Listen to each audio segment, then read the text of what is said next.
Hello everyone, I am Tacit and welcome back to Brighter Shores. What has it been, about now a month since they've touched anything at all in any way, shape or form?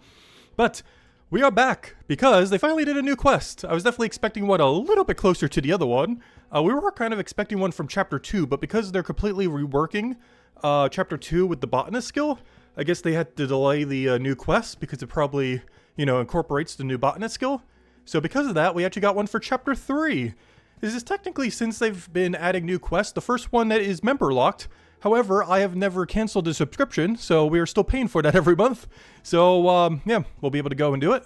But it does mean some people might be locked out of it, because this is technically the first non-new free-to-play quest that they have added to the game. I have not looked up how to do the quest or any of its rewards. However, I did look up its requirements just so I know if I could do it on the other accounts, and we can. It seems to be 67 in all of the crafting skills for Chapter 3. So 67 Bone Wright, 67 Smithing, and 67 Stonemason. Which means, you know what we could do today? We can go get level 1000 on every single character. Actually, one of them we could literally do right now if we want to. But yeah, we can get level 1000. Well, obviously our main account's already level 1000, obviously. But we can get level 1000 on all 3 accounts today. I still haven't locked them into trading or non-trading or anything yet. These likely will be enabling trading, but I don't know, there's just no one to trade with. What player base is there? So I've just kind of left them in the middle of I have no clue what yet. But obviously our main account's still doing the lone wolf route, but these two likely will enable trading so that we can still do combat with the different classes and everything and just go and buy all their gear from, once there's a player base to go buy it from. And obviously our main account will just grind everything on its own. But yeah, let's go do the new quest, and then we'll go get level 1000. Level 1000. This one will be really easy. All I have to do is click login, and it will immediately get level 1000. This one will probably have to do the new quest as well. I'll probably also do the other quest that we got a couple months ago, which was the one for Hopeport. Because between those 2 quests, that should get us to level 1000, as it is set up to go do both of them. This one, actually, oddly enough, is not set up to do Chapter 1 one yet, though it does have all the requirements for the Chapter 3, though it's not going to need it to reach 1000, so I'll probably just do that off stream. But anyways, alright, let's go to our main account and go do this new quest, and we'll go from there. I believe I'm doing combat at the moment. Yes, we are indeed doing combat. Oh, almost 888, close. I was using potions too, I guess they ran out. Did I not bring that many? Apparently not. But it looks like he's ready to go do his daily, so we'll go do that. I'm still trying to get this up for when fishing contracts come out. I'm hoping we'll definitely be at least 305 most likely, unless they really ramp up updates. But we should be 305, possibly even 310. The reason why this matters is that's when we start getting the better EXP rate. 305 is when we can start getting a really good rate, or the good rate, and 310 is when we get the maximum possible harpoon rate in the entire game that you can ever get. Well, not counting upgrading your weapon more. But as far as the tool, that's as high as it can ever go. So that's pretty much going to be our game plan there, is when fishing bounties come out, we'll just be able to go and get this to the next threshold, which is a lobster all the way at 331. So we'll do fishing bounties then from 310 all the way to 331 or wherever we are by then. And then we can start doing other dailies instead. Hopefully it'll actually start adding some more too. We only have 2 at the moment. Hopefully some new quests will end up adding more. Who knows? Maybe this one ends up adding more. I don't think it would, because it doesn't seem like a quest that really would. But you never know. Alright, let me go do the daily real quick, since we haven't done that yet. Where are we going? I'm looking for Hopeport Garrison. And I guess we'll bring some mining potions too, since I'll probably do some activities related to mining afterwards. I still have a little bit of a knowledge debt right now. Let's see, how big is our knowledge debt? Oh, we even have fishing knowledge debt. I forgot about that, because the venture is pushing up our level. So I have 4, 8, 12... Yeah, I have 16 knowledge debt right now. Are we going to do all that right now? No. Oh, no, maybe. We'll see. Wait, this would literally be a day-long stream if we do. Oh, no, maybe we will. We'll find out. This would be a very long Brighter Shores stream if we do all of our knowledge debt today. But who knows? Maybe we are. I've kind of been in a Brighter Shores mood. I think in the last 2 weeks, it says my playtime is like 6 or 7 hours. And honestly, we'll probably be doing that just today alone. Alright, let me go and get rid of this, move the backpack. Don't I still have like a gigantic horde of, because I bought them before the price hike. So I'm pretty sure I still have, yeah. 11,005% mining potions. I also did this for the passive 5%, but at this point I've been passiving so hard that I basically used them all up already. I only have 103 left, plus the ones that we made from getting alchemy up. But I still have almost all of the boost potions because I've been AFKing so hard I haven't really been as much actively playing. And yeah, we got such a gigantic stack because of that. Wow. Actually, I'm gonna need more than that. Can't you hold 1,000? Pretty sure you could hold 1,000. Let me just grab a bunch, because if we are going to go do all 16 points of our knowledge debt sometime today, then we are going to need more than 100, as we will actually use up all of them if we only brought 100 with us. 500 should be fine. We're not going that far. You use about, what, 30 an hour, roughly? So that should be more than enough. Alright, anyways, let's go do our daily real quick, and then, yeah, let's go do this new quest. So the new quest is called, I'm not sure if I mentioned it yet, mostly because I have no clue how to say this. The oh yeah, it tells you the requirement here too, I forgot. It doesn't say the exact numbers though, but it says 60 to 69, nice, for every single one of the skills. And of course, we have, way more than that. You know, just by a little bit. 309, 300, and 308, I think we'll be fine. Yeah, actually, I still haven't said the name. Let's see. Let's try pronouncing this. The Zatapajra beast. Zatapajra. The Zatapajra. The Zatapajra? Is it an H or is it a J sound? A Patahara. I have no, don't do it! Whoa, I almost did it. I forgot. Use a boost potion. Use the boost. Almost forgot a 10% boost our daily. As they did fix that several months ago, you can use potions on dailies now. It wasn't like that for the first few months of the game, but they changed that around like February or so. So you can boost point your dailies, which is really good if you're doing the 24-hour dailies of any kind. There's not too many of them in the game, but the Oyster is one of the few that are in the game that are 24-hour. And you get even more value for it, since it's basically like boosting 2 ventures in one, since they're a 24-hour interval instead of a 12, so they have 24 hours worth of XP instead of 12. So even more worth boosting. I think the only other one like that in the game is Merchant. But unfortunately, they still haven't activated the other Merchant venture yet. The one where you can get, like, bricks and tiles. It's probably not coming until a little bit before Chapter 5. Anyways, what are we doing? Oh, yeah, let's go do the quest. Where do you even start this quest? Does it tell me? Where do you start this quest? I can start this quest by talking to the Blunkster at the Stone Masonry Room. Okay, easy enough. To the Stonemason! And I assume that's just where you do the Stonemason skill. Like one of those 2 rooms. It says Stonemasonry Room, so it should be this one and not the Vac Room, whatever it's called. The Tea Room. Alright, where is he? It should be obvious if we see just a random new NPC. He should also have a little icon above his head. Yep, that would be him. Oh, stressful times. Tell me about it. I shall. My husband, Wobleg, spends all day with his friends hunting the Zatapajra beast. I wish he'd come home. They'll all need to come home. They're needed here. What on Androthia is a Zatapajra beast? And how do you pronounce it? Oh yeah, this word is called Adothria. I keep forgetting that. I'm so used to Gillinor because of RuneScape. So that anytime I see them referred to as Adothria, it's like, oh yeah, I forgot. This is a different world completely. It's a legendary creature which is said to live in the old tunnels. I'm not sure it even exists. Maybe I could persuade them to come back. If you could, that would be great. Last I heard, Wobleg and his friends were camped by the Aperture to the Beyond. I think that's a new location because I don't recall that location. Sounds like an exciting place. Meh. It's mostly just meh. Wrong game. It mostly just looks like a hole in a wall. It's somewhere to the east of here. Beyond and outside Hollow. Though we did play, what was it called? Xenoblade Chronicles X. But it didn't have as many memes in that one. Okay, I think it's over there. Oh gosh, it might be on the other side of Podium Room. Okay, I'll try this one first because it's way easier to get to. And then we'll try Podium Room if it's not this one. Hopefully it's over here though.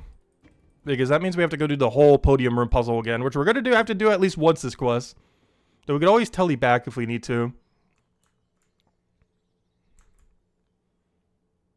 Though once we set up the path, we shouldn't have to keep resetting it up. Nice, we get the aggro skip on the guy. Okay, so this is the Forsaken Access Tunnel. Didn't he say that's where we need to go? Forsaken Access? Let me double check. No, the Aperture of the Beyond. Okay, so this room has nothing. Come on, where are all my new resources at? Oh, here we go. Aperture of the Beyond. What do we have? We have Apple Cores. We have Grog. We got a Dinko. We got a Lumak. And we got a Wobleg. And Wobleg, I believe, was the one he wanted me to talk to. Morning. Oh, yeah, I forgot. You can't space parties. Is it morning? I assume so. But we've been here so long, I've completely lost track of time. Let's see. Your wife wants... Oh, yeah, that was the wife. Wobleg, your wife wants you when you're needed, or when you'll be back. when we have caught the Zatapajra beast. What is so important about this beast? For the glory! We will be seen as heroic goblins. Plus, we consulted Sobu and Vag, and asked if it was an important thing for us to achieve. She said yes. Alright, let's see. Let's say I'm the diviner now, not a Skobub. Skobu. And I say it's no longer important. I'm not sure that makes sense. If the bones have foretold something, that means it's going to happen. Not sure it can then change. Doesn't sound like you're a real diviner. It's not something they suggest. Yeah, we'll trust Sobu rather than some newcomer. Okay? Right. I'm going to have a word with Skobu. Okay, do I have to go all the way back then? Alright, let me go back then. That was the initial person I think we talked to. Could walk, but I'm pretty sure this is quicker. Good old teleportation. Let's see, Wolbleg, blah, blah, blah, blah, blah, to Skobeg, the Vague from the Cave of the Future. Oh, wait, do I have to go to, never mind. This is the old diviner. Oh, wait, there's another room over here, too. Ooh, interesting. That's new. I can tell because there's an arrow there, and we've never been in it, but you know what I mean. Obviously, it's new. Still grayed out. Maybe I got a whole new passageway over there I'll be using at some point. But yeah, where's the old diviner? This was the diviner before we took over their job with the AFK activity. Can you tell Wolbeg and his friends to stop hunting the Zatapajra beast?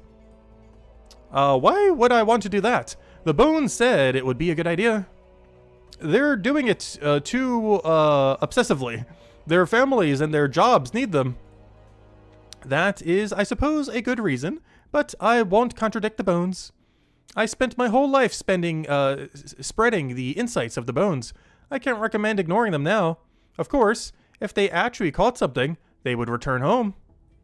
They're just waiting by a hole and hoping it comes. It will take forever. I'm not convinced anything is going to come out of that hole. I can see that it is quicker to head to your quarry than wait for it to come to you. How could someone do that? Where does the Zatapajra beast live? It is said to come from the beyond. From the beyond what? Beyond the hole, I suppose. The beyond was once part of the goblin settlement, where the most high-status goblins lived. Can you tell me, Wolbleg and his friends to stop hunting? I already did that, didn't I? How do I get to the beyond? Hard to say. It is mostly known to be beyond the aperture. I can't get through that. There is, in theory, another way. Through the Lost Eagle Gate. We still have keys for the Eagle Gate, but we lost the gate long ago. How do you lose the gate? How do you lose a gate? I know!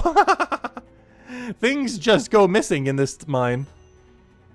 You mentioned you have a Eagle Gate keys. Can I have one? I think I have one right here. Okay, we got our first quest item. Huge. Progress. Alright, oh wait, never mind. She doesn't have anything new to say. Okay, but maybe this will give me some information. I haven't seen any Eagle Gate yet, even though I haven't checked yet. Clearly, I haven't been everywhere, because then you would have gone to the Eagle Gate. The mine is strange. Sometimes people think they know an area well. Then one day, they notice some passageway or door that they hadn't noticed before. Okay, I'll just go to every single room that has a extra tile, and we'll try to find it then.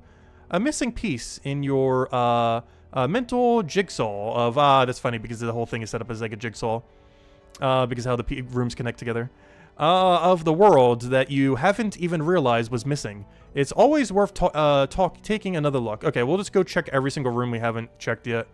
So let's go check every new room. So we got to find a gate. We got to use this key on the gate, and I think we have to go head back there to talk to someone or something. All right, first things first. This room's already here. Alright, so this is a cave cavern with nothing noticeably interactable. Looks like we might be bringing the beast here. This looks like post-quest where you would interact with the beast. Okay, this seems to be nothing. It seems like where the beast will be brought to after. Okay, what other areas have we not taken then? Oh gosh. To the puzzle room! Is there anywhere else in all of Mines of Matubin? Nope. It's the only one. Okay, it has to be over here then. This light puzzle was pretty easy. It's not Morning End's Part 2 difficulty. We should be fine. It was very straightforward the first time around. It looks like we only have to do like half of it to get across. Oh, I'm going the wrong way. Yeah, this one shouldn't be that bad at all. Alright, to the light puzzle. Might even be solved. I don't think I reset it afterwards. It might actually already be fully completed. Because I don't think I ever reset it. I just left the path as it was. Yeah, the only thing I have to change is this one right here. And then we're good to go. Turn. I just need it to go straight. Come on, go straight. Alright, there we go. Easy enough.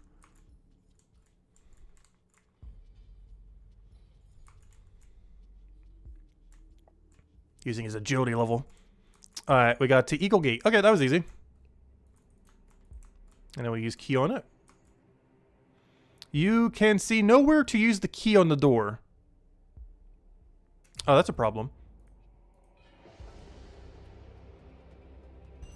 Alright, there we go. Oh, I see. And then you press it like a button.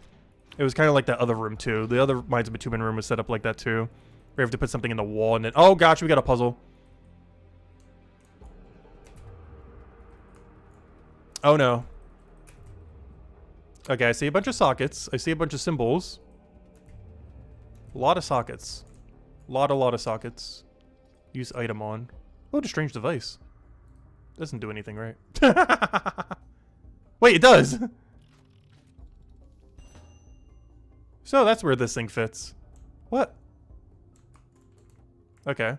I have reached an ancient pipes room. It is filled with strange pipes and sockets. My mysterious device seems to fit into the sockets. I still haven't figured out how it all works. I know. My mysterious device is in one of the sockets at the moment. While the device fits, nothing useful seems to be happening. Something isn't right. Take device. Yeah, we have received our device again. Twist. Okay. We have options for it now. So what are you supposed to do? The two most... what I don't understand right now is what are we trying to do with these? Is it like the two closest symbols? Do I have to like move it into alignment? Open. This is definitely not going to open. The door is locked. Yes, of course. Do they have symbols on them? I'm not seeing any. No symbol, no symbol. Info. I could try it. Let's see. Ice and target are the two closest ones to it. See if that like moves it over or something.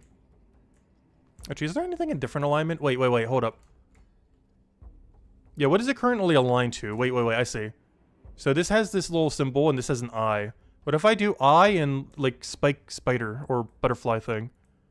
So it's already at eye. And not bullseye, but let me, or spike little thingy. So that's spike little thingy. Let me get it to eye. And then put it in. Those are the two aligned to this tile. It's almost like a little chessboard. So this one is spider eye. And if I put this in, does it work?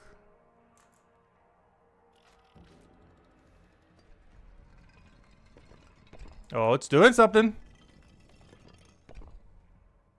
While the machinery moved, it didn't seem to stay moved. Did we do it?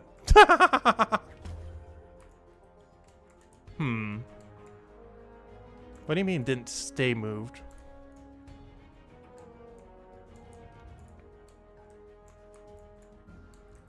Oh, let me see what happens if I do it to another tower. So this one is Snowflake and Darkest Dungeon symbol. Oh wait, let me try this the other way around too. Wait, I want to see something. What if I do eye and other thing? Maybe I had it in the wrong order. Eye and spider. Oh, you can't. It's not even on this. Okay, I see. Never mind. You can't do it that way. All right, let me try doing the other one then. What was it again? Snowflake and is that the right snowflake? Different snow. Oh no, that's the right snowflake. There's Snowflake and Darkest Dungeon upside down symbol. There it is. Go back. Oh wait, never mind. It was other Darkest Dungeon symbol. There we go. All right. There we go. Now let me put it into this. Does that work?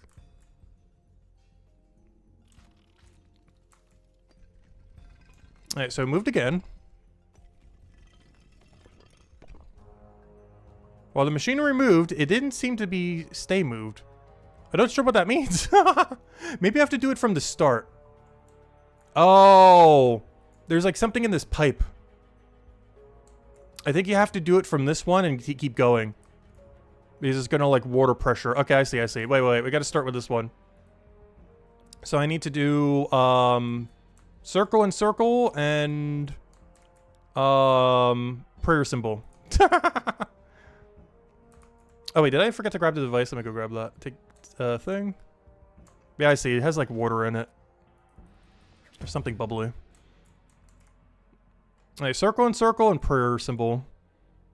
Which one do I need first? Circle and circle and prayer symbol. Prayer symbol. Circle and circle. Alright. And then we put it in here. And then that should move the water and hopefully keep it open. Alright, there we go. And now does that stay open now?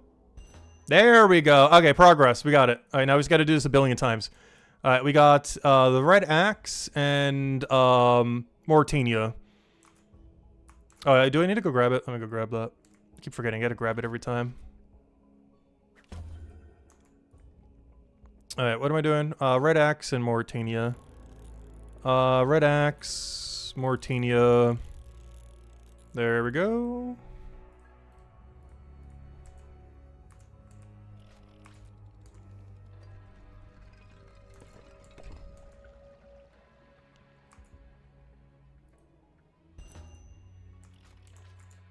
Alright, where are we going to next? We got a beehive and scorpion. And apparently it doesn't want to do it from this side. Fine, I'll walk all the way around. Beehive and scorpion. Well, the device... Oh, I forgot to twist the device. Whoops. Beehive and scorpion. Beehive, scorpion, go back. Another one down. Right, what do we have next? We have Z and even bigger Darkest Dungeon symbol.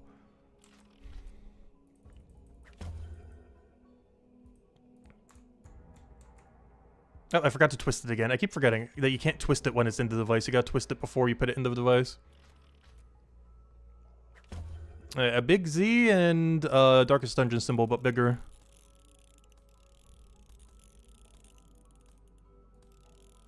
Alright, there we go.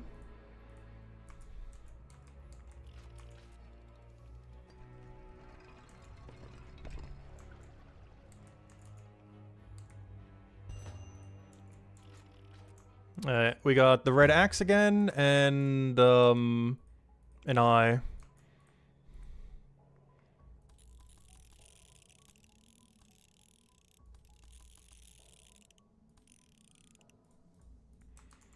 Alright, we're almost there. Only 3 more pillars to go.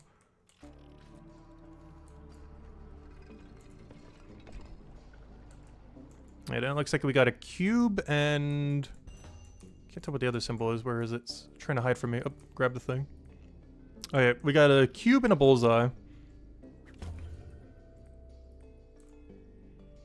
Yep, not what I wanted. There it is. Cube and a bullseye. Go back. Alright, 2 more to go. Next one is Snowflake and... where's the other one? Oh, and Darkest Dungeon symbol.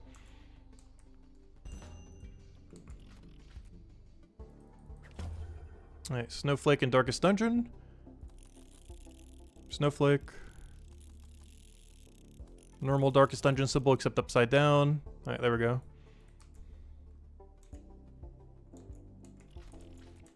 Alright, now where we started, or technically our ending. We got spider thingy and whatever the other one was. I think it was eye. Spider thingy and eye.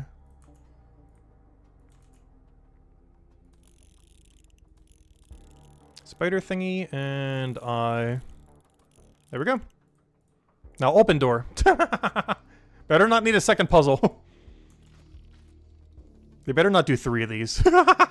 If there's 3 rooms of these in a row, oh no. You know what this kind of reminds me of from the from RuneScape?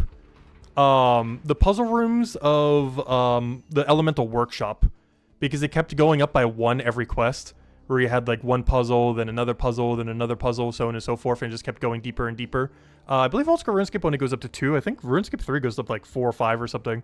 But yeah, this is what this reminds me of. We're just gonna get like another one to this puzzle every single quest until this hallway just goes all the way across the world. Alright, what do we have now? What is this? This is a cave pig. It lives on the plants that are growing in this area. And I guess something over here. What even is that? I guess this is like broken in glass. That was like a puzzle thing for a second. What is this? Tentacle-like vines. Alright, I got vines. Can I lower it? These are quite sticky. Like, I could put it in the trough. Nothing happens.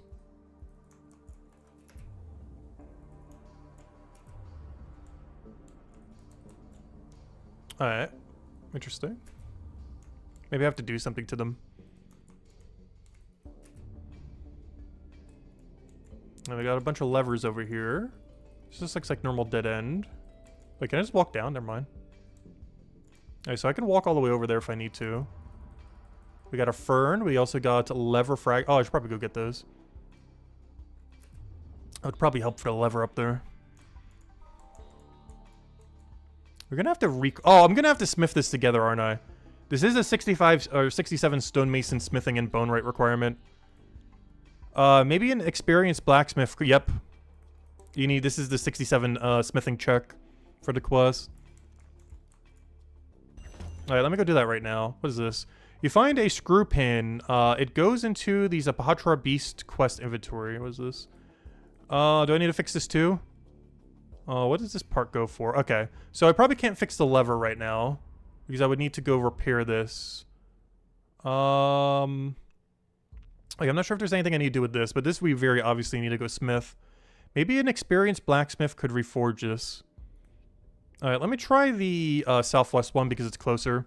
Actually, wait, before I do, let me go to the other room. There might be something else I have to repair. Alright, we got an urn. Alright, we just grabbed the whole urn. Oh, we can smash it. And ancient goblins apparently liked a spot of gardening. Smash. Zelda style.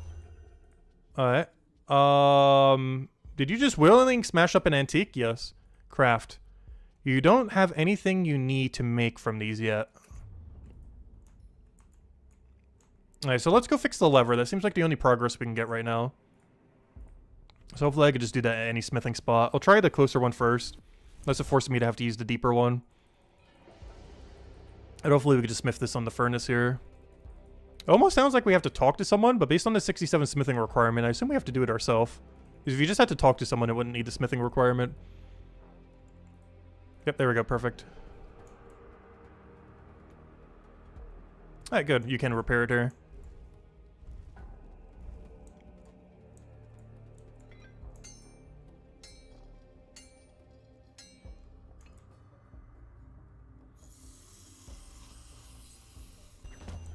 Alright, there we go. Let's go use this lever. And back we go. Oh, we're gonna have to go through this room a billion times, aren't we? Oops, I forgot that guy's there, isn't he?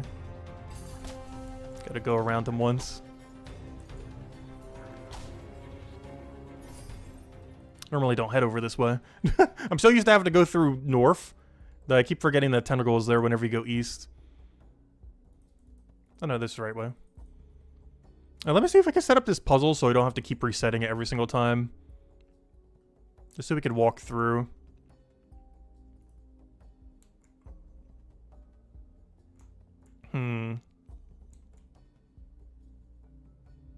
I could probably make this path go around. I'm gonna try something.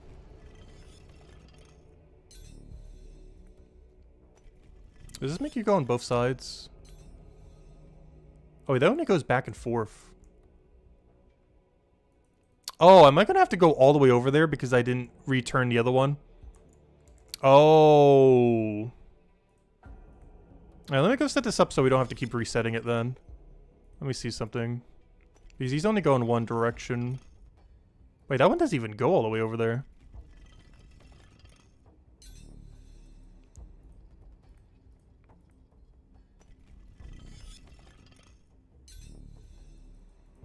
Alright, let me go try setting this over here. Oh wait, I might have to reset the whole thing. Because I think by default this is pointing down, but I can't get there over now because I didn't return it. Alright, let me go set up this puzzle so we can always just walk through. I think all I have to do is just shimmy the other one to go around rather than forward, so it doesn't, so we don't end up having to do the whole backtrack thing. It's like the Morning's End Part 2 light puzzle, where if you forget to reset it at the end, you're kind of out of luck. But I think I see what we need to do here.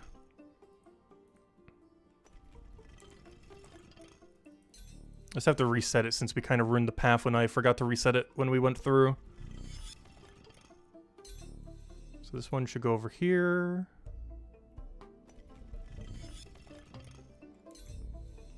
Oh, but I need this one. No, it might still work. Because I need this one to go up. Oh yeah, perfect, perfect. And last time our mistake was we tried going straight up. But I need to have this down and this one right. Oh wait, but then I'd have to turn the other one. Wait, I think we still make this work.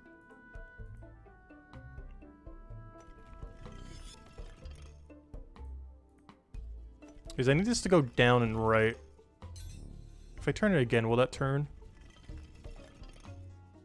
Okay, perfect. And now I need you to go the other way. And I need to turn this one more time so it goes down and the other way. I think that would work. No, this would have to go that way. Got a little cube. Okay, now I just need to keep turning this until it's down and this way. Like that. Alright. Okay, now we should just be able to walk through whenever we need. Easy. That wasn't too bad. Now we don't have to reset it every single time we want to go through. Because I have a feeling we're going to be through here like 5 more times with how many pieces we have here.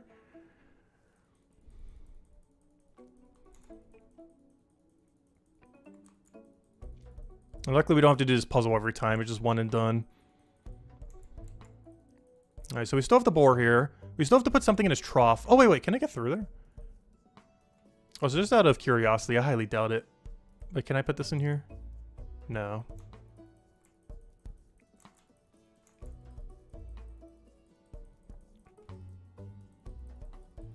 Alright, let's go put the lever that we just repaired in here. Do you attach the lever? Can I pull the lever? Use item on. What do you mean? There's even more? Okay, that did that. Can I now birch clank? Is there anything else to interact with here? No. Okay, we got orange grass. Maybe we could feed that to the boar. Or maybe this could be an item that we need to go repair in there. Because whatever item this is has to be for progression. Alright, so we have to do something with this. Weave. You don't know what you want to weave the grass into. Alright,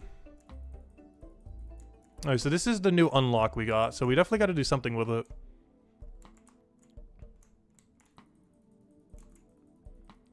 I feel like we're missing some items in between that we probably should have gotten already.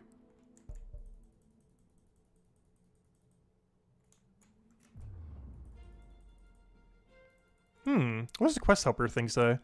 I'm trying to help the goblins at the aperture for the beyond. Find a Zatapajra beast. I have reached the beginning of the beyond, where the Zatapajra beast supposedly lives. I believe I have every item. So I'm missing an obvious one somewhere.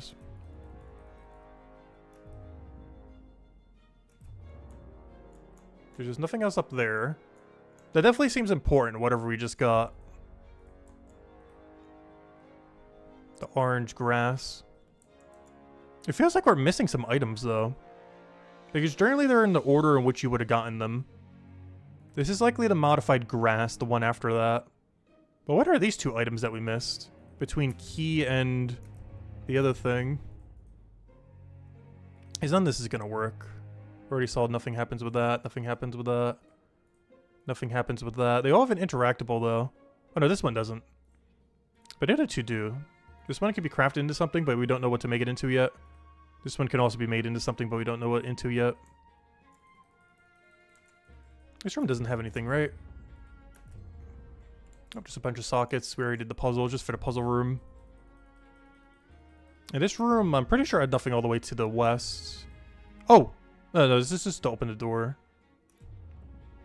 And this was just to get back to this room. Unless this room down south had something for it. Maybe if I go to the boar room, there's one of these items I could use in there. Or maybe he'll get an epiphany of what to use with it. Because that was the only other new room that was added. That cage cavern over there. Because we never went in there when we had all these items on us. Because we need our character to somehow figure out what he wants to craft. But also figure out what these other 4 items are. One of these will definitely be the resulted craft. I'm just really confused what these other 2 would be, the first 2 there. Feels like we missed something pretty important somewhere. I'm not saying anything we could do here. It seems like a post-quest area. Probably just where the boar is gonna live.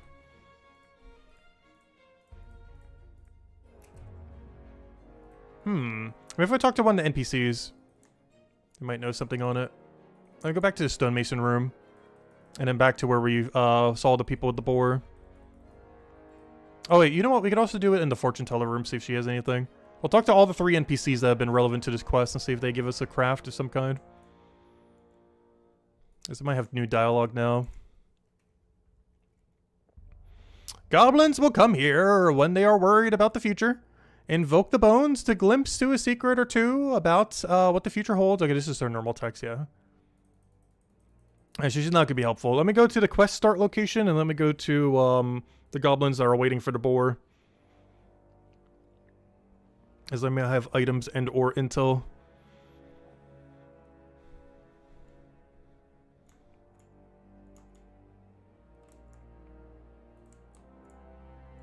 Have you spoken to the guys yet?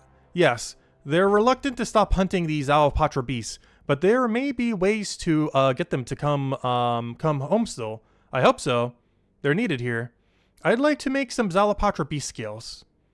Intriguing. A plan? That sounds like something Mokassins could help you with. He's in the next room. Is he? There he is. New NPC. Hello, human. What brings you to my little corner of the mine? I'd like to make some Zatapajra beast skills. I don't know what they'd look like. You'd need to show me some sort of reference. Clay pot?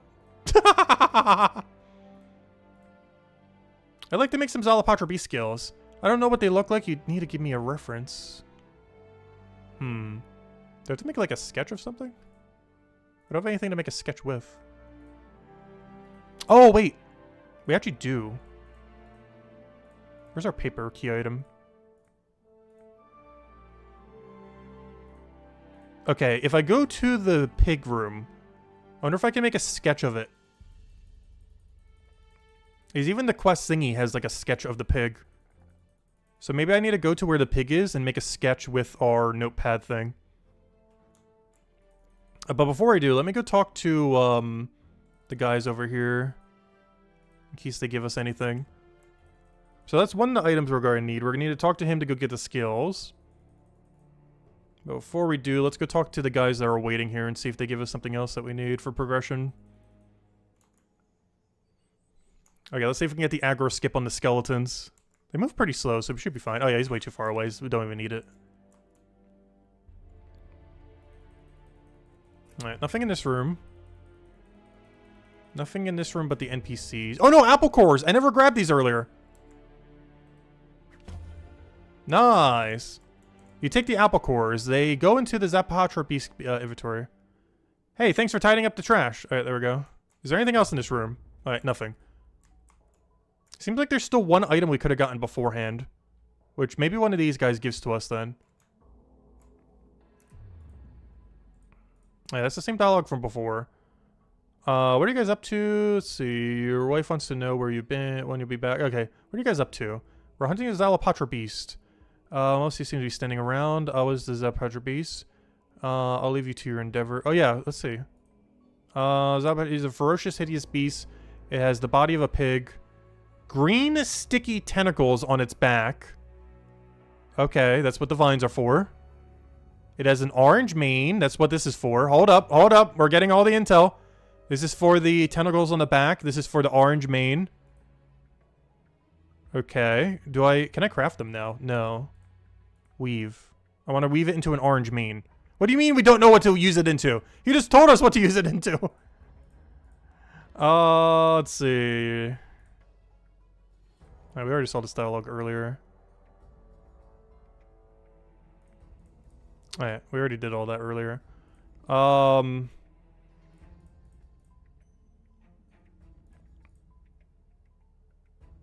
It has a body of the pig, which is what the pig is for up there. It has green sticky tentacles, which is what the green things we got are for. It has an orange mane, which is what that is for. And trapezoid scales is what the thing is for. So we know everything we need then. Also, hello, Brighter Shore Central. Welcome, welcome.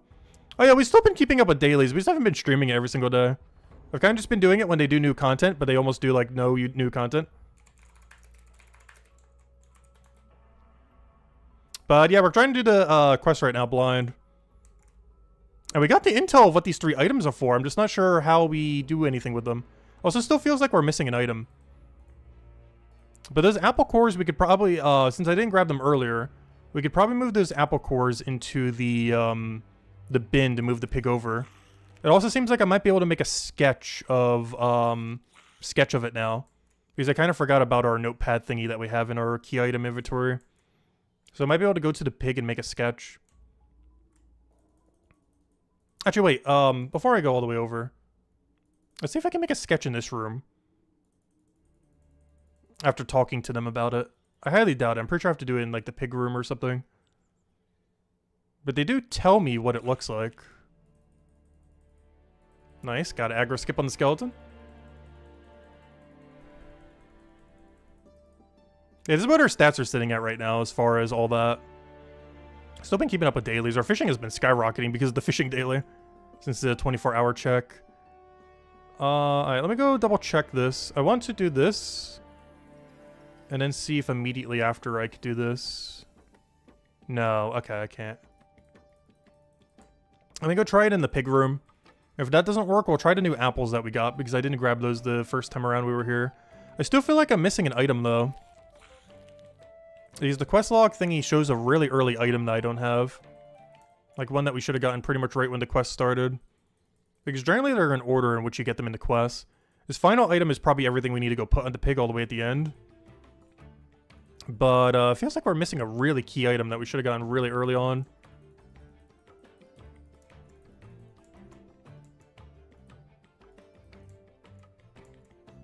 Oh wait, what am I coming over here for?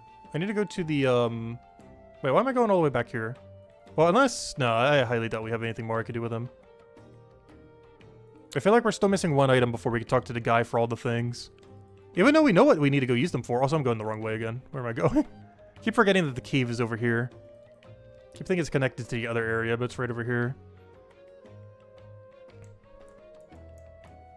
But yeah, I feel like whatever I'm missing right here is like the most important thing we need. Alright,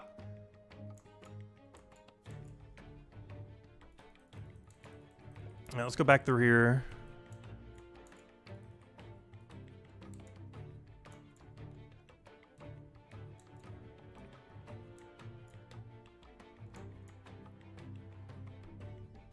See if the apple works to lure it over. And then maybe I could take a sketch of it. And then that guy can combine those items together.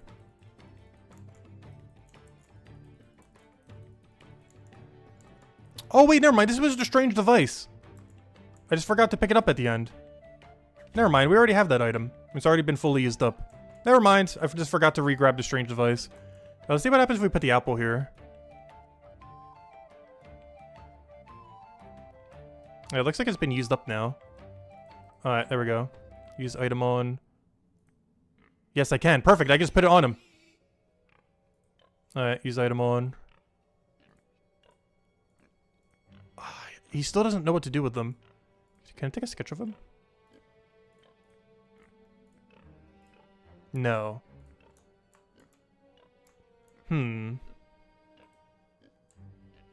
Push. I feel like I need to grab all the items on him before I push.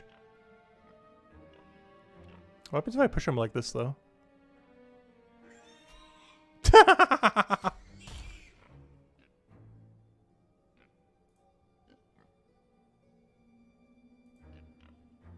Yeah, they're just saying it doesn't have the qualities.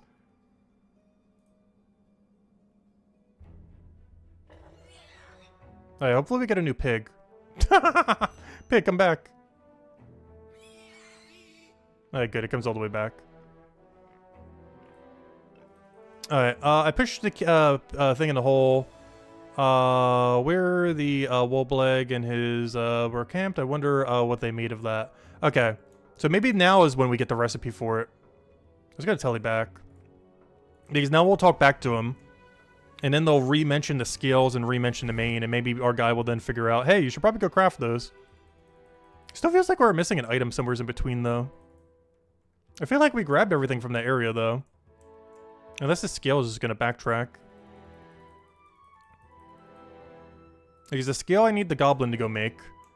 I'm not sure where we're going to go make the main, though. We'll go talk to them and see what they have to say. Even the quest helper thing he says to go talk to them. Let's see. Can we get the aggro skip on the skeleton? Round 3.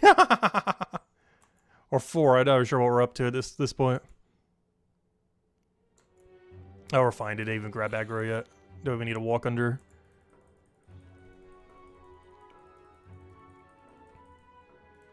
Alright, where were we? What do you guys have to say about the pig we just threw down there? But would a windmill even work in a mine? Hey, it's the human again. Has anything interesting come out of the hole yet? Yes, a creature we've never seen before. It was quite exciting. Was it possibly a Zatapajra beast? No, it doesn't match Skobu's picture. Can I have that picture? It did have tentacles. It didn't have an orange mane. And it didn't have the terracotta trapezoid scales. Scope has a picture? Oh, thank you! Okay, we can get a picture. Huge, huge, huge. I don't need to make one myself. They're just gonna hand me a picture. Oh, I see. You were supposed to do this beforehand in the quest. Oh. And this would also be when you repair it. Okay, when we do this on the alt account, that's good to know. You're supposed to attach these immediately to the pig. Use the apples that you already would have gotten in that room, which I forgot to grab. I just thought they were rotten apples. Obviously, they were for the quest. And then you're supposed to do both of these 2 steps. And then you get the picture. But you should also grab the crank while you're there, so you can repair it when you come back here to grab the picture. And then you could do the rest of the steps together. Anyways, this is the wrong room. Other room. So now we'll get a picture. I can show the picture to the other guy to get the skills. Still not sure what we do with the main, but hopefully someone can make a main. Unless he makes both the skills and the main for us. Alright, yes, we've seen the scale beast thing. Let's see. Give me the picture, please. Right? Hello, picture? Yes. Reluctant to stop hunting these Zatapajra beasts, but there may be ways to come to... Oh, wait, sorry. I was supposed to talk to the fortune teller. I see what's happening here. They said that Skobu the Vague in the Cave of Future, yeah, sorry, wrong person, has a picture of one. According to the goblins, the Zatapajra beast needs green tentacles, already put that on, an orange mane, and the scales. The scales, we already know where we could do that. The sculpting room. But we still haven't figured out where to make the mane. I'm trying to recreate a Zatapajra beast. I hear you have a picture. Surely you can't create a life. How on Adrothria would you make a whole Zatapajra beast? No, I can't make life, but I think I might be able to disguise a cave pig. How intriguing. Maybe that is what the universe wants. You may have a picture of the beast. Right, picture, inspect. All right, there we go. You observe what the scales and the mane of this impressive beast looks like. Alright, mane, weave. I know how to do this now. Easy. Alright, and craft. Okay, I need to go get the other guy to craft it for me. And that should be everything then. And just put the other 2 items on him and then push down the pig, and that's probably quest completed. And then the pig can go live in his little cave room over there. What if the cave gives us something like truffles? Come on, new cooking recipe. Truffles from chapter 3 for some new recipe in chapter 1. Highly doubt it. Alright, let's see. Talk to you. I need this made into thing. Actually, what am I doing? Don't talk to you. X out. Use item on. Skills. I know what they look like now. I'd like some Zatapajra beast skills. I don't know what they look like. You need to show me something for reference. Take this picture. I'd like you to make some Zatapajra beast skills. Look at this. Do you have anything to make them out of? Yes, I have some pieces of that. Perfect. If we use my bench here, I can show you how to make some scales. Okay, this is where the stonemason requirement is.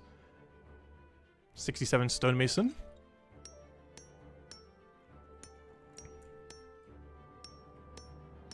Alright, there we go. Alright, is that it? We good? Should be everything, right? Alright, we're out of here. What happens if I use the scales on them now? Nothing happens. What happens if I use the main? Probably also nothing. Yeah, nothing. Okay, we did everything we need here. Alright, I think that should be everything then. So now I just put the hair on him, I put the scales on him, I push the pig, and that should be quest completed. And then we'll go visit the pig at his little cave cavern. See if that gives us any extra reward.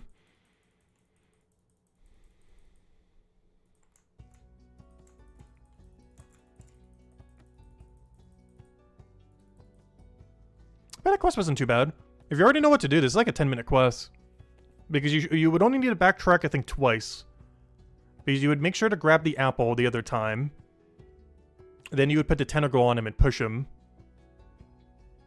And then when you go back to get the picture, you would go and repair the lever. So you would have to come back 3 times to this room, right? No, 2. Yeah, 3. You'd have to come once to push it with the tentacles on him. Or, you know, the fake tentacles. While also getting all of the ground supplies. So you can repair the lever. You would then have to come back a second time to use the repaired lever. So you can get the main. And then you would be able to go and come back a 3rd time to do what we're doing right now. Which is to put the main on him. And to put the skills on him. So you'd have to come back here 3 times, regardless. I think we had to come back here 4 because that's how we did it. But the bare minimum is 3. Alright, that should be everything. Push.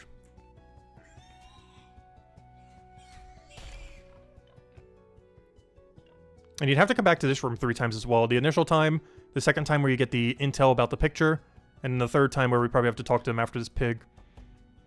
It does look like a Zatapajra beast-like qualities. In fact, as all of them run. Oh, they got him. And then they'll bring them to their little pig pen. Yeah, let's go talk to them. Can I just go down? I want a shortcut here. Can I just slide down? That'd be so suspicious, though. Alright, let me go tele over. I think it's quicker than walking around.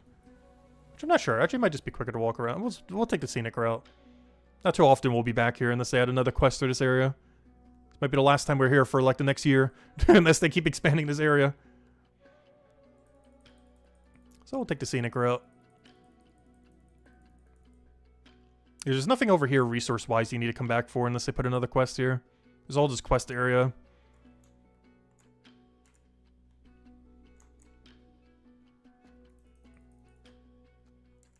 But yeah, this should be quest completed.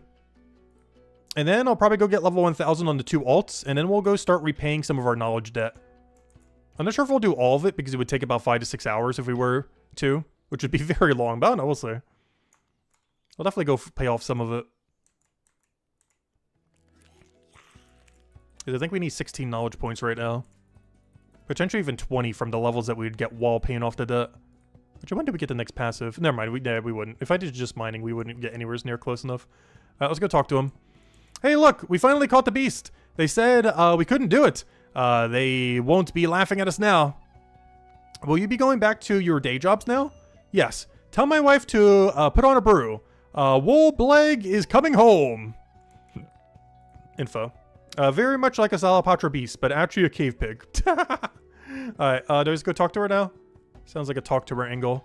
The goblin hunters are ready to come home. Hopefully, Blunkster at the stonemason room will be happy. Okay, there should be quest completed then. And then we'll go visit the pig.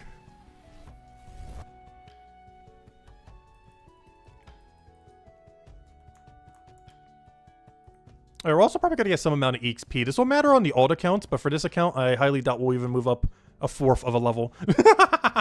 Since we have over level 300 in all of them. Alright, let's go talk to her. Have you spoken to the guys yet? Yes, cutscene. That's funny. People opening up the crate shows up in this cutscene. There we go. We have the pig. Is it real? We would put it proudly on display in the cave near the marketplace. So, this is better mean you'll stop spending all your time hunting. I'm not sure that mission was so successful. Maybe we should do it full time. It depends what the bones say. The bones have yielded their judgment.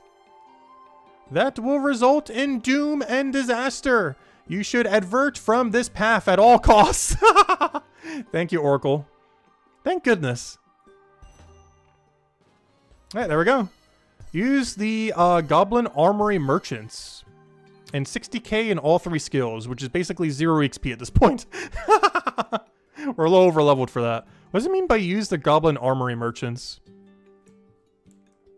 Is there a new NPC in one of these rooms? Oh yeah, question mark guy. Wobleg. Sell items. Oh!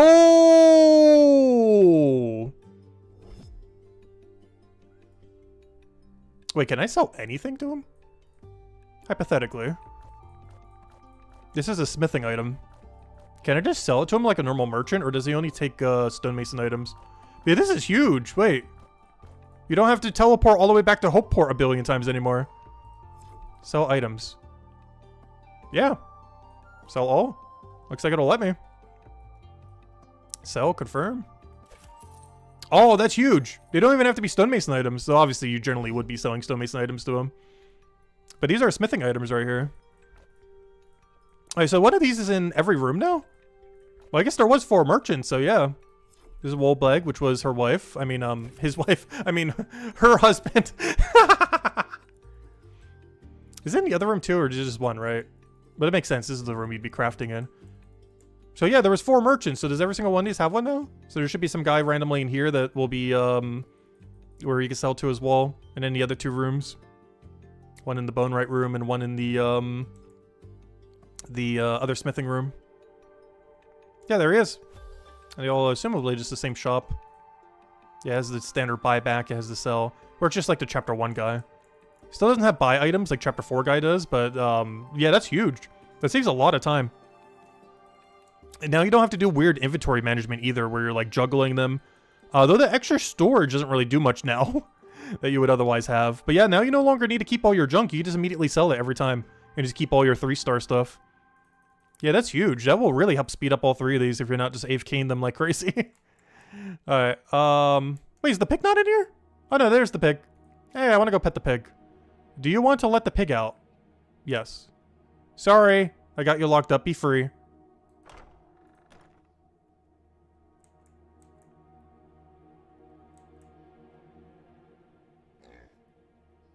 Alright, the pig is now free.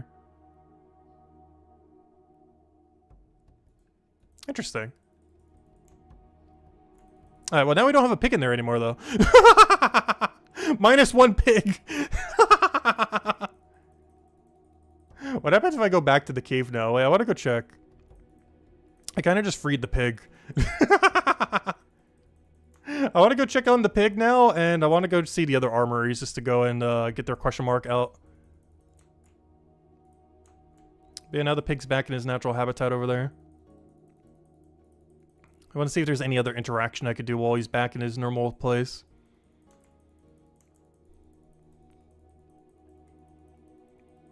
Oh, but now we don't have a pig on display in the other area.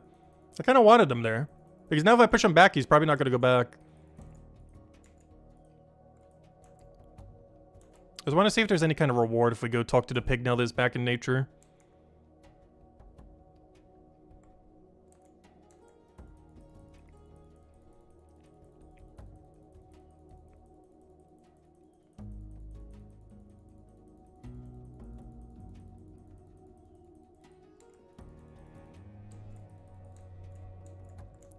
Yep, there he is. Talk to. I hope you're okay after what I put you through. Oink. I'll take that as a yes. I'll leave you to your loitering. Alright, so we just brought the pick back. Doesn't actually do any reward or anything, it doesn't seem. What if I push him back? Wait, do I have apples? Oh, I can't push him down again. Oh, so I basically just freeze him.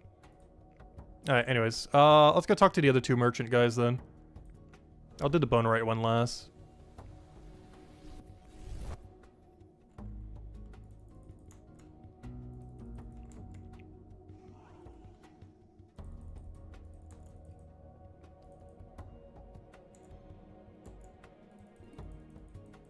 And honestly, I think I have some supplies I could be doing for this and the stonemason. Maybe I'll do that while we're here too.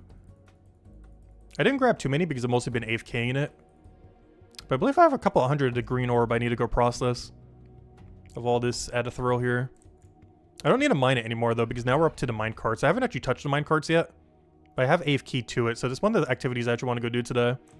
There's actually one of the things when I was going to cover a mining guide like 5 months ago, I held off on because it was technically the only last unique thing we didn't have.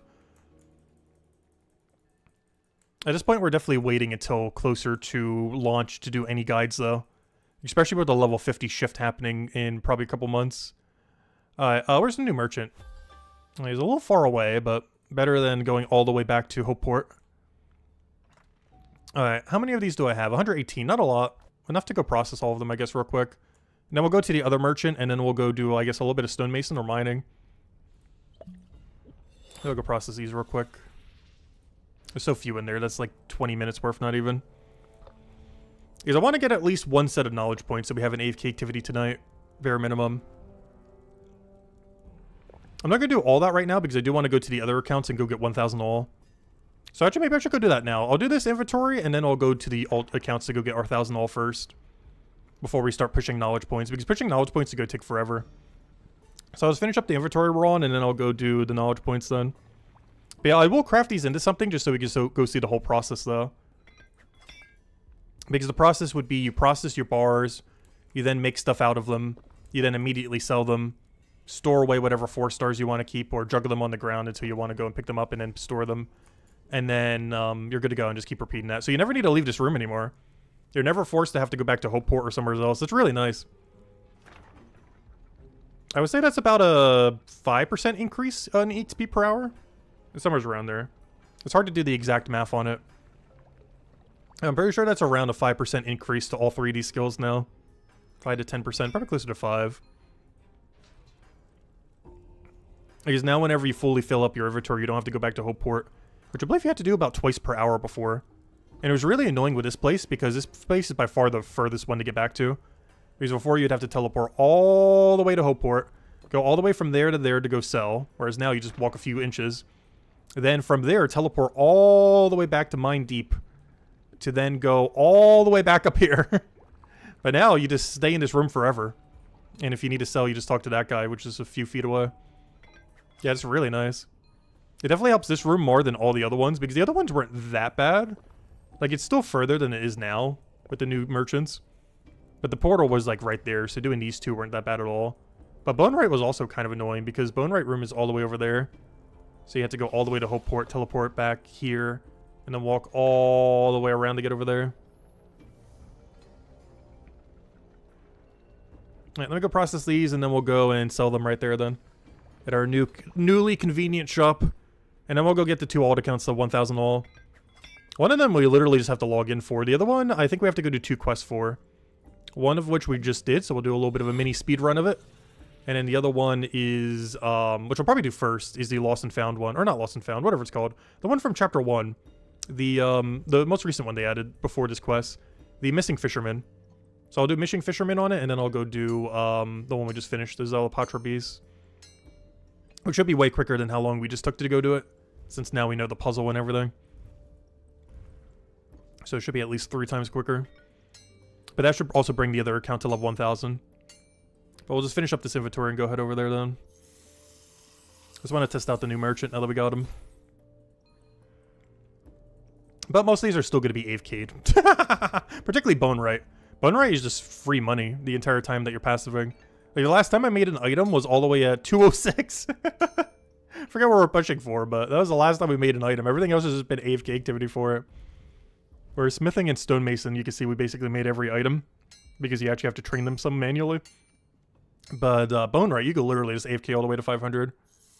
It is by far the best passive in the entire game because it's a weapon crafting skill and every single one is pure profit. There's not a single passive activity that loses you money in all of bone right. Actually, that's not true. Making the cement for chapter 5 does, but you're basically banking builder XP, so it's fine. But that's the only one that loses you money is making the bone mail thingy. But you're banking AFK builder XP for down the line, so it's worth it.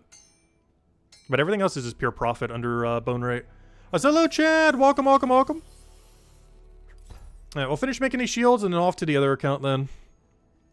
But yeah, after today, we'll finally have 1,000 all. It took us a while, but obviously we've been playing a lot less. Like, I think per week we've been playing for like 3 or 4 hours, mostly just to keep up the dailies on the 3 accounts.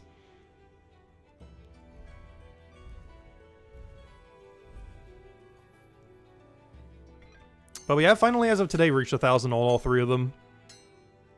And of course, our mean is about to be at 466 at some point in the stream. Because I want to get at least 1 knowledge activity up. If I had to choose one, I'm pretty sure it's going to be probably bone right. Because then we can get the new divination one. And just start getting that to 322, I guess. Smithing could be good too. The problem is I would need to go get a smithing level. And I currently don't have 301 banked. So I'd have to do knowledge or some kind of other weird shenanigan on it.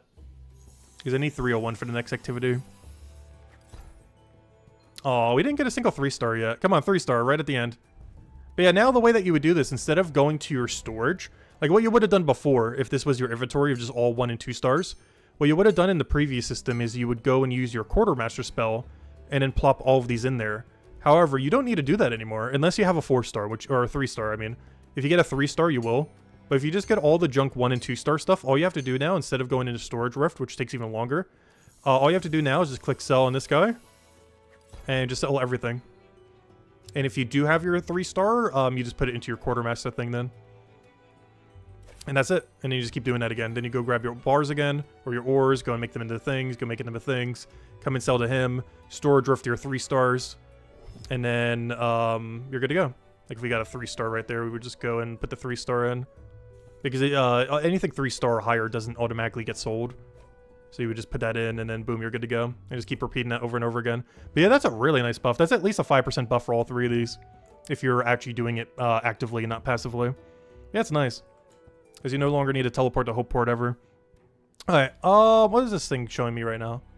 Should be everything, right? Yep, I've completed it. Perfect. Okay. Let me go get him to a passive activity real quick. Actually, you know what? Let's go put him on smithing activity. Because I need that smithing level anyways, I was just talking about. Do I have any material for it? I don't think I do. What material do I even need right now? That's the gold for the next one. That's not what I need. I need purpalladium. I don't have any. Let me go buy some. Let's see. What time is it right now? Okay, I'll give him enough to go to like midnight or so. Let me go grab some from the shop. Bring him back here to go passive again. Because I do want to get that to 301 so we can get it for the thing later. We will be back to go actively train on him a little bit later to stream. But I want to buy enough now so when I passive it later tonight, he'll get to 301. So we can start having him use the gold. Alright, there should be about 11-ish, I would say. 10? 10, 11?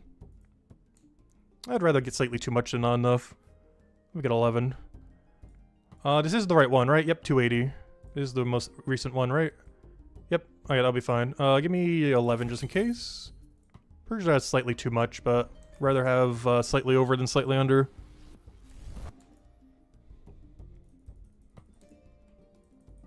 It's hard to tell because it's right at the end of the skill. So we're getting pretty bad XP rate at this level range. But we'll go leave him doing this until we go back on it. And now we'll go get level 1000 on the other 2 accounts real quick. One of them we literally just have to log in for. The other one we do have to go do 2 quests. The 2 most recent quests added to the game. I'll start with the fishing one just for a little bit of variety since we haven't done it in so long. And then we'll just go do a mini speed run through the one we just did. Not literally speed run level, but you know. We'll try to go through it as quickly as we can to not waste as much time. And then we'll come back to the main account to go get 3.5 more knowledge points then. Which I'll probably put into bone rate. As much as I want to put into smithing, we're not going to have 301 smithing by then. But he will by later tonight. Alright, we'll leave him do his thing. Alright, on to the other account. So this guy, I mostly just have to reset his dailies. And then we can go into the Hammer Mage then, which is going to have the most amount of stuff we have to go do on it. But there we go. He's currently working on Gatherer, so he can also go do the Fisherman quest. He has the fishing level for it, but does not currently have the Forager level for it. But that's what he's working on right now. Wrong room. And now he's got to reset his dailies real quick. And then we'll go to the other one to go do the requesting spree real quick. Unfortunately, neither of these have access to oysters yet, which would be so much better. But I am doing a 24-hour, 12-hour lobsters, which is kind of annoying. Because this is a 12-hour venture, but I'm only taking it once per day. Because I can't be bothered to check it twice per day. If it was the main account, I would. But for the alt accounts, I can't be bothered to. But there we go, level 1000 has been achieved. I don't need to do anything on him other than reset his dailies. And eventually get him his knowledge point when he needs it. Alright, throw this in here. Boom, boom, boom. Grab his lobster, sell the lobsters. And get him back on the Gatherer. And that would be all his dailies completed in like a minute. Maybe like 2 minutes.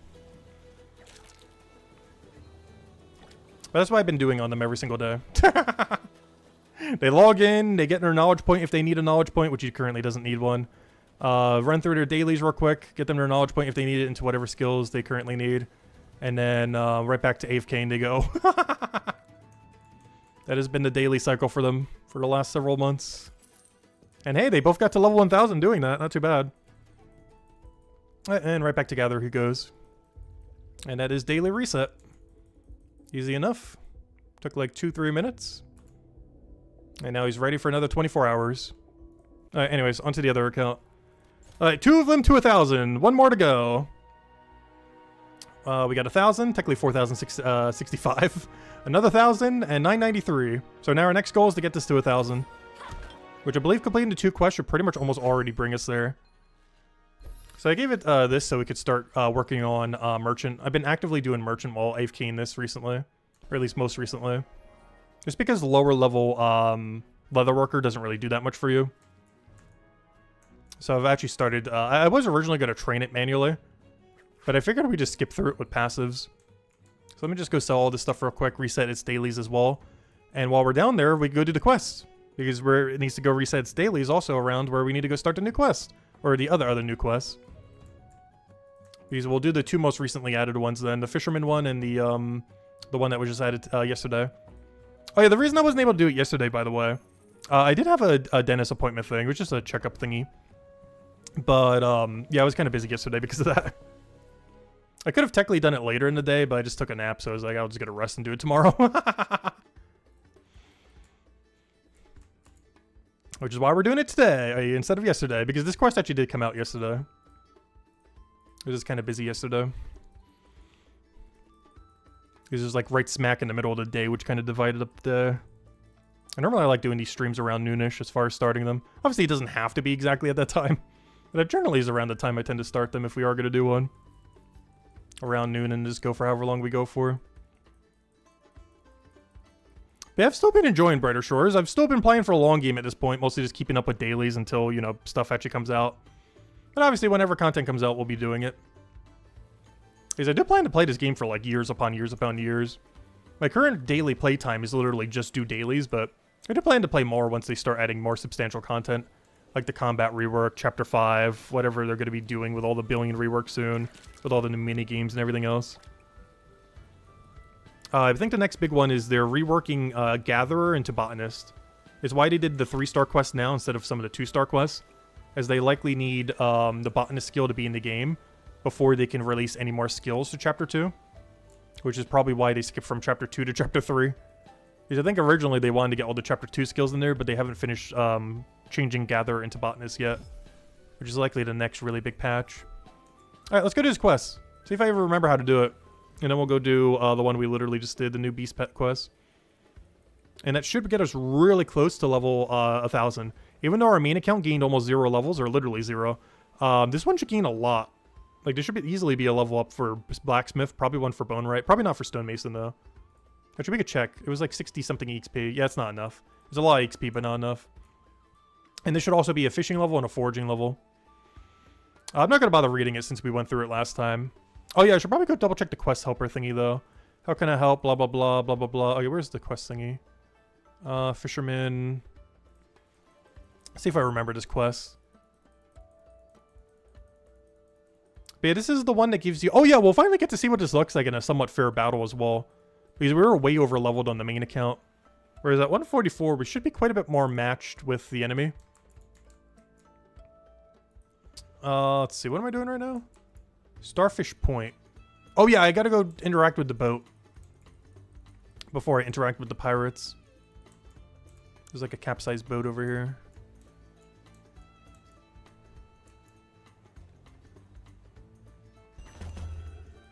I think I have to inspect one of these. No. Just having them is enough. And then we do it to him. Be like, hey, what's this? Why you have this? I think we have to fight him too.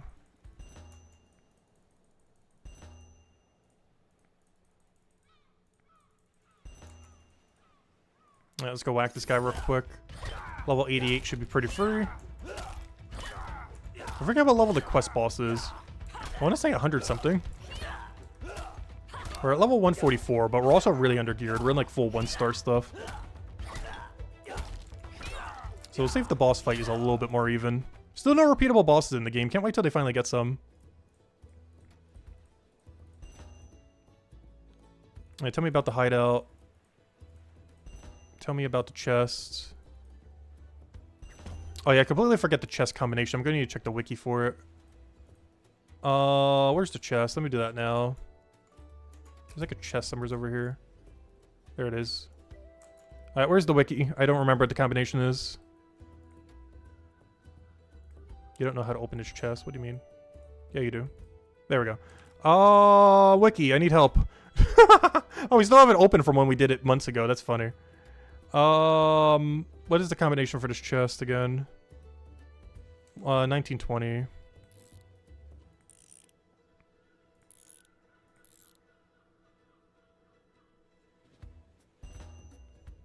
Easy enough.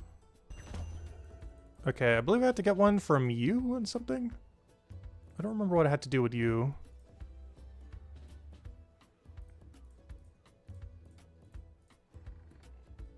Alright, that got you off. Progress. What was that? One key, let's see. Mandy, blah, blah, blah. The pirate hideout as a key, but it vanished while she was sleeping. Oh, yeah, that was the thing that... I know that. Was there anything special we needed? There's like a path of raccoon stuff we had to follow. Wait, do I still have to talk to her?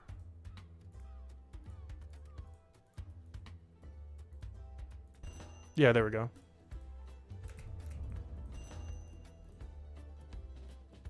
I think there was a certain item I need to lure them. So let me actually not do this yet. I think we have to go do the what's it called puzzle first. Does it let me go there now? No. If I look at the rock. Yeah, here we go. Can I go through now? They actually did the same puzzle for, what's it called? For Mauritania's, gosh, what was it called? Temple Trekking. Oddly enough, this puzzle that was in Temple Trekking was actually removed from Old School RuneScape this year. Mostly because it was the most time-consuming room in an otherwise game mode that went pretty quickly, as far as the minigame. But you basically had to go through a swamp and try to find the correct path by using a rod to poke through it. Kind of like exactly what we're doing now. But yeah, it actually got removed either this year or last year, I don't remember. The minigame is still there, but they removed that specific minigame from it. Just because it took so long to do compared to the rest of the minigame. Alright, trunk, chest. Okay, any of these chests I need to go search. One of these had, bait in it that I needed for the raccoons, I recall. So I want to make sure to get it. The rest of them have a fishing rod in it that I need for the fish that has the other key. Alright, let me go search the barrel. Yeah, there it is. Barrel of raccoon shell. I'm gonna need that for the other one, which is why I didn't bother doing the other step yet. Because it forces you to get that shell before you could do it.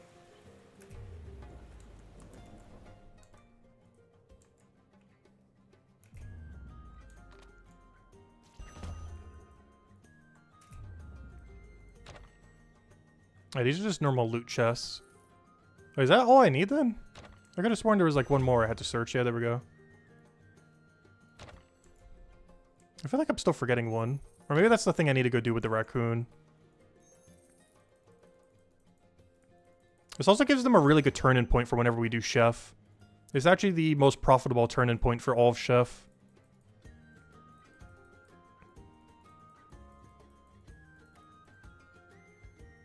There we go. Okay, I think I can make the rod now.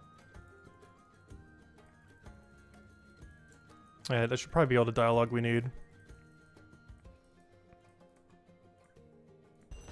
Yeah, we have a rod. Okay. Do I have to use bait on it? What is this?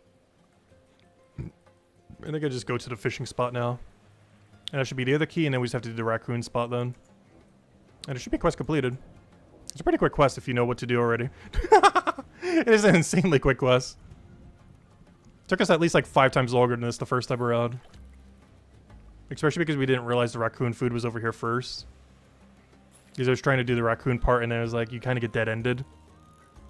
Because at the end of it you need raccoon food, but you have to do this step first before you can get it. Because it's in that guy's hut. Alright, and now we get the one from the raccoon. It's kind of weird that they have it as the first key. Despite the fact that you're generally going to be getting it last if you actually go in correct order. Because you're going to get the chest first, which is the second key. You would then get the this one second, which is actually the third key here. But you would get it second because you would do all the steps over there. But due to how far away this is from where you need to go get the food, it's actually the furthest away step out of all of them. Like the A key is the last key you would ever grab normally. It's really weird that they have it as key A. Which kind of implies that they were originally going to do something different for where you initially get the food. As the current setup of it, it is the third key. But they made it key A for some reason. Which makes no sense.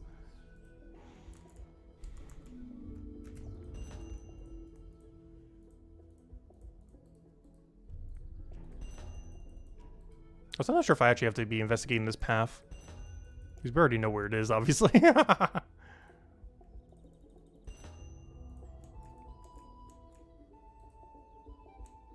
Oh yeah, oops, what am I doing? I have to go use bait somewheres. Wait, how do you do this again? I could have sworn you set it up like somewheres... Or do I just use it on one of them? Yeah, you just use it on them, okay. Because after the quest, they go over to the side. Yeah, there we go. Yeah, you lure them over there. Because this is where they are post-quest. Alright, there we go. Also, luckily they don't have a hitbox, so they don't actually get in the way of combat here. That's something I was concerned of midway through the quest the first time around, but they don't get in the way of combat. They don't actually count as an object. Alright, and that's all the keys. Let's go fight the guy. Let's see how hard he is at level 144. I think we're slightly over-leveled, but we're under-geared, so we'll see how it goes. Which is kind of sad that this is over-leveled. Because 144 is not particularly high. Yet it's actually still over-leveled for this quest, I'm pretty sure.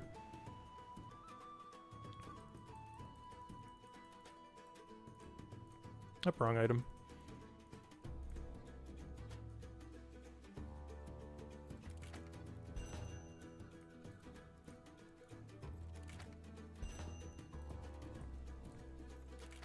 Yeah, there we go. Open sesame. Now if we ever need to go do racks later down the line, we'll be able to bank them really easily for the 7% potions. Alright, there's the guy that got locked up, the fisherman. There's the pirate guy we need to go fight, who's unfortunately not a repeatable boss. But I'd love to have some pirate-themed weapon or an anchor or something. The Baronite anchor. That's one thing I was kind of disappointed with. Even though Baronite Anchor is pretty good in old school RuneScape, all the other pirate gear is like such dead content. It's like the equivalent of rune weapons. Like I think the pirate rapier you get is like the equivalent of like rune scimitar, but for stab. It's really weak. This would be a great boss to add pirate themed gear to.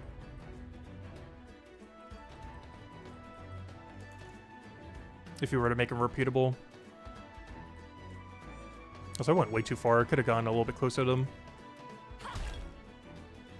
I think we'll be fine though. He's only level 95.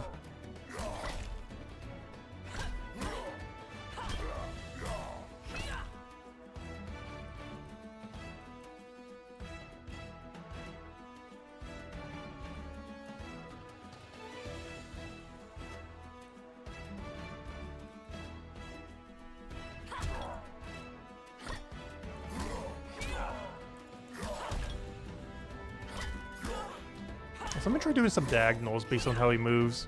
It'd be better pathing if we just go for diagonal. We get better tile value that way.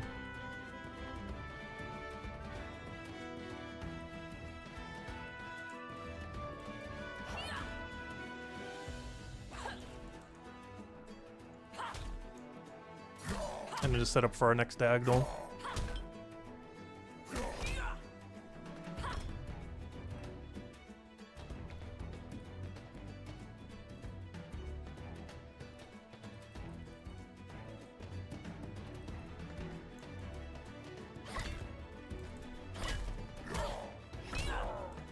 Not like it will matter. We are so ahead. We haven't even needed a healing potion yet. This was way easier than I was expecting it to be. Even though we're way lower level than last time. He still kind of gets obliterated.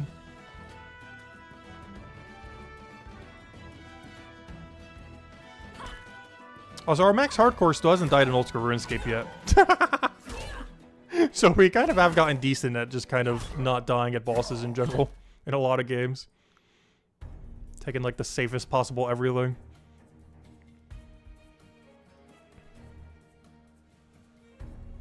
This guy's kind of a pushover.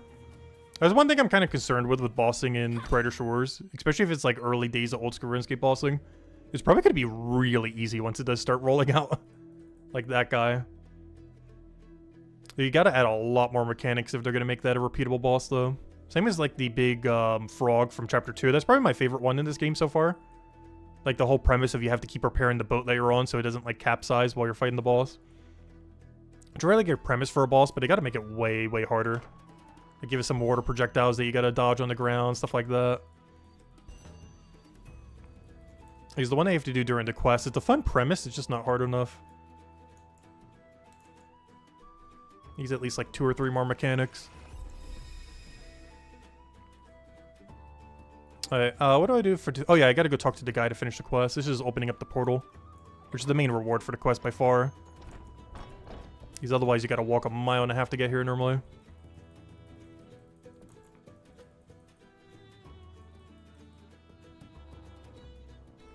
Alright, let's go talk to him, and that should be 3 levels? Or at least 2.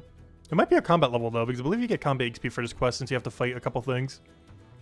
Because that's something the other quest we just didn't give us any since we didn't need to fight any. But it should be a combat level, a forager level, and a fishing level. As well as access to Portal Stone we just touched. Which we technically have access to right now. There we go. Alright, which one of you was the right one? I think it was this guy. Talk to, blah, blah, blah, blah, blah, blah. Quest complete. Yep, there we go. Easy. Oh, come on. I gotta go get that level. What is that? What am I looking at right now? 69 and like 1 EXP. I need 1,161. I could do Periwinkle. Let me just go grab a Periwinkle, I guess, real quick. Grab like 1 set of them. I shouldn't take that long at all. I could probably just grab the whole room and already have it. Alright, to the Periwinkle. Honestly, I could just grab the stuff that was already on the shore, but oh well. We'll go to the Periwinkle just to mark it off. To the Periwinkle! I need this for the, what, 6% pot as well, I believe? Can't remember what Periwinkle's for. I'm pretty sure it's 6% pot. Any other ones for the 8% pot? Used with the shells that are on the beach. Which we haven't gotten an upgraded shell yet, have we? Yeah, you get it at 77. This is the previous resource that you would need to gather. Alright. Level 70, easy. I'll grab a whole inventory just while we're here. Alright, now we're at 999. Just gotta go get 1 level. And what better way than to go do the new quest that came out today? Which is the Zatapajra Beasts. And then this account would have every quest completed except for Forgotten Things, which is not that hard of a grind. I believe it's... actually, did they change the numbers? I actually forget. But it was 45 woodcutting, 50 carpenter. I'm not sure if they changed the level requirement for this quest yet. But it was 45, 50. And then Battle Fortune Hold, which I'm currently AFKing. Well, I'm AFKing Leatherworker, and whenever I need knowledge, I'm doing Merchant now. Because I finally have all the shortcuts now that we finally have 83. I needed about 144 combat for it because the thing kept killing us. So, yeah, we were finally able to get it. So I finally got all the shortcuts unlocked. So I can finally do Merchant now. So I've been actively doing Merchant while passively doing Leatherworker now. But yeah, let's go do the quest that just came out today, I guess. And that should be level 1000. And I'll have it go AFK Leatherworker again. Alright, what am I doing? Yeah, let's go to the quest. Let's go speed run through it. And then it only has 2 quests left until all completed. And then my main goal for them, I think, is to start really working on the combat pivot. I'm just not a fan of how they've changed the passive of combat because it takes way longer to complete now compared to before. If you're doing it before level 800, which of course they'd be doing for like months if we were to do it. I'm not sure yet. The problem is Stonemason has gotten so expensive to try to do. So hello, Jets. Welcome, welcome, welcome. But that's what's kind of my game plan for them, is just to have them get quest keep, or, you know, complete all quests. And have them just focus on combat. So whenever we want to try out Hammer Mage, we'll have a Hammer Mage. And if we ever want to try out Guardian, we have a Guardian. That way we could try out all 3 classes if they ever have enough distinction between the 3 of them. And it would probably be enabling trading on these other 2 accounts. I still haven't confirmed it yet. But if we were to confirm trading on them, it would also make it way easier to gear them in the future. Alright, let's go through this quest real quick. See how long it takes us. Actually, we'll even start a timer. Let's see. I'm pretty sure I'm going to get bottleneck somewhere where I forget to do something. Because you can definitely do it quicker than this, but just for the fun of it, let's go bring up a timer. And see how long it takes us. Where's the timer again? Clock. How do you have it go up? Oh yeah, there's no way to make this timer go up, is there? Well, I'll do it for 1 hour because it's not going to take us an hour, obviously. And we'll see how long it takes us as the difference between that. There we go. Alright, there's the timer. Let's see how long this quest takes now. We've already done it once on the main account earlier. Let's see how long this takes. You can definitely do it probably like 20-30% quicker than this. Alright, so where am I going? Blender, blah, blah, blah, blah, blah. Husband, blah, blah, blah, blah, blah. Come home during the thing, blah, blah, blah. Okay, so we need to go talk to them. Make sure to pick up the apple here. I didn't do this the first time around. I had to backtrack for it. You 100% when you go here want to pick up the apple. Oh, I've never even been in this other room yet. That's kind of funny. Like, this room over here is not a new room. I just happen to not have been in it on this account yet because it never needed to. Because I did combat in the other room for the skeleton. But this room isn't new, but all the other ones to the side are. Like this one right here. Alright, make sure to pick up the apple. Do not forget the apple.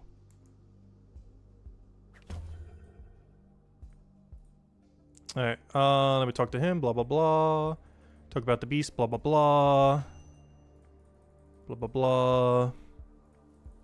Blah, blah, blah. Alright, now I need to go talk to what's her name, right? Keys of Future, yeah. So I need to go talk to the Oracle who gave them the thing in the first place. And then I think I have to re-talk to the wife. And then we probably have to go through the Morning Zen Part 2 room. Which I still haven't set up the path yet. But generally you wouldn't have the path set up, so that's perfectly fine to include in the time. Because most people probably wouldn't have the correct path set up yet. I think I do have a partial straight line set up still. So that would be nice. So we won't have to shimmy around as many things now that we kind of know what we need to go do with it. The longest puzzle is definitely going to be the new one, though. Because we still got to do all the symbols again. And obviously I don't have all the symbols memorized, so we have to double check and basically redo the puzzle. Except now with knowledge of how to do it. Is that everything? Doesn't she have a key? She has a key I still need from her. Yeah, can I have one of those keys? Thank you. Alright, that was the dialogue I needed. Alright, strange device should be that one. And now we just need to go to the light room puzzle. And make sure not to get hit by this tentacle here.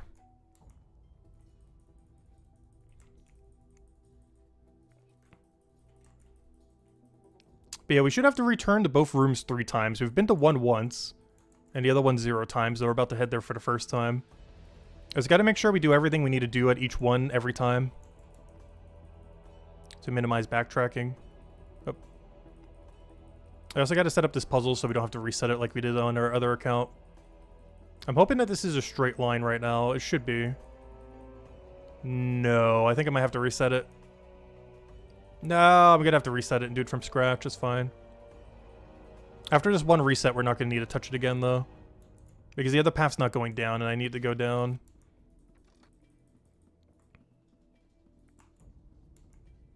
Alright, so first I need to go turn this one so we can get over there, and then set up the other one and shimmy it around. So first we need to get this one to go up. And we need that one to go left, so that one can go down, so that one can go back. And then we shimmy those around so we can go around. Alright, this one needs to go down. And then this one needs to go up, so I can then shimmy the other one around. This one needs to go down and right.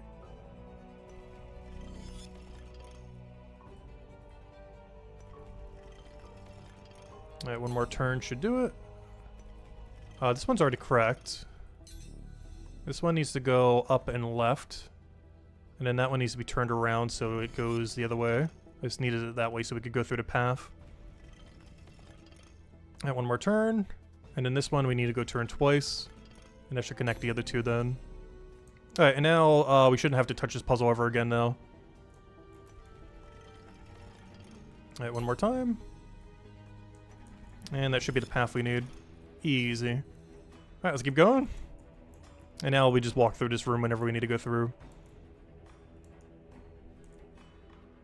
Alright, put the key in the wall. Oh, I do have the strange device on me, right? I sure hope so. Did I never grab it from earlier? Wait, where did you get the strange device from? Did I never grab it on my old account? Oh no. Please tell me you just have the strange device in hand. Okay, good, good, good. It's just not showing up until the first time you use it.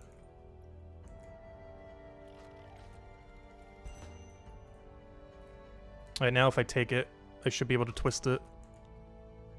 Alright, time to do this puzzle again. We got double circle into prayer symbol. Prayer symbol. Double circle.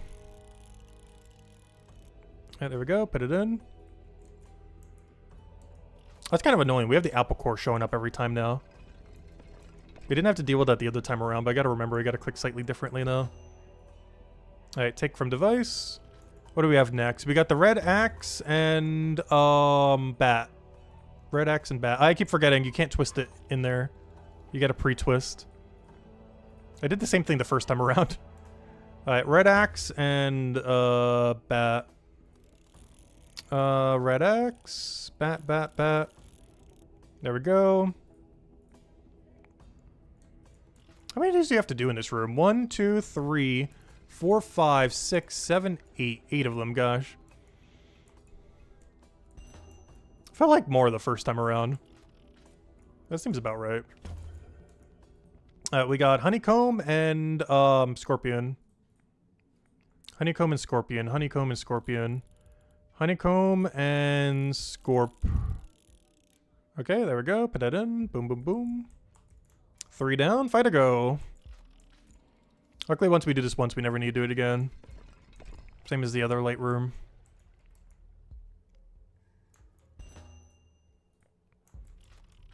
Which one is this? We got a Z and a double upside down darkest dungeon symbol. Alright, so we're looking for a Z and double darkest dungeon. Oh, Z.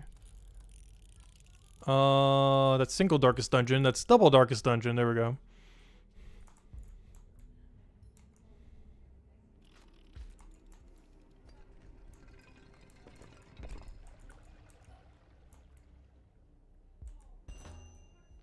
Alright, take device. We got I and where's the other one? I and axe again. I and axe, I and axe. Axe and I. Alright, 3 more to go. Next one is Cube and Bullseye.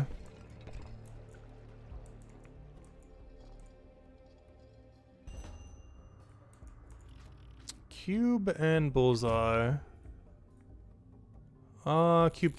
Cube. Right there. Bullseye. Right there. Next one is Snowflake and Darkest Dungeon symbol. Upside down. A single one, not the double. Oh, no, I need to twist it first. No, I hate when I do that. Keep forgetting. I keep thinking you, like, twist it while in the device, but you gotta pre-twist. Alright, twist. What was it again? Snowflake and Darkest Dungeon. Snowflake. Single Darkest Dungeon. There we go. And the last one is Spider Thingy and, where's the other one? An eye.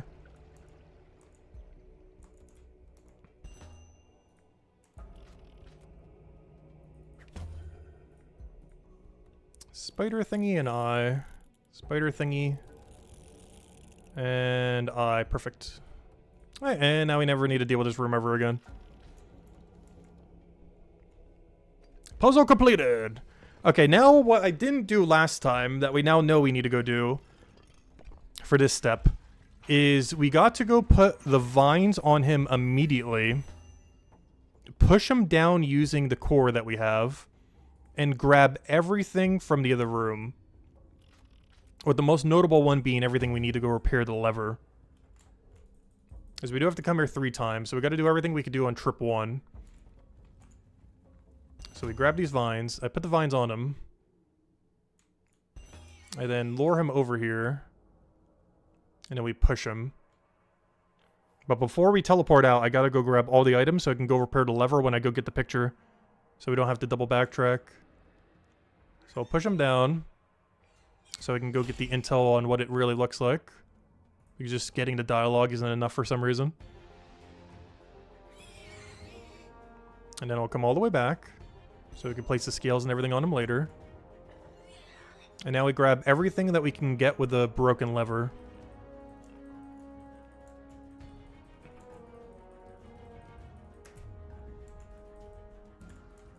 There's nothing up there, right? Yeah, this is what we need next time around. So I'm gonna grab everything from ground floor. So we gotta do the fern, we gotta do this, and we grab the pot for the 3 things we need to put on later. Or do 2 things, technically. This is just a lever part. And another lever part. And then we'll go repair it. And this room was the 2 that had the thing we needed. Oh no, it only has 1. The other one is on the other side of the lever, because it forces you to have to come back at least once. Technically 3 times. Or is it twice? Actually, maybe you do get away with twice, because that's everything, right? Because I can't get the main right now. Yeah, I think that's everything. I feel like I'm forgetting something, but I'm pretty sure that's everything. Right? Oh, we'll find out when we're missing the key item we need. Alright, now we go repair the lever. Actually, I gotta talk to them first. This is the second time we have to go to this room. Because I need intel about the picture. So let me get the intel about the picture first. And then once I get the intel on the picture, we can... Oh, I run the wrong tile again. Whoops. I'm still not used to going this way. I'm so used to doing north path. Alright, let me go get the intel on the picture. So that we can make everything more over there.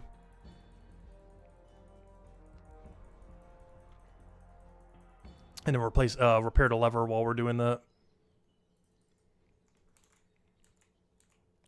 Okay, so far we're 13 minutes in. It seems like if you know what you're doing, it's under half an hour. Because we're pretty much halfway there, maybe even slightly more.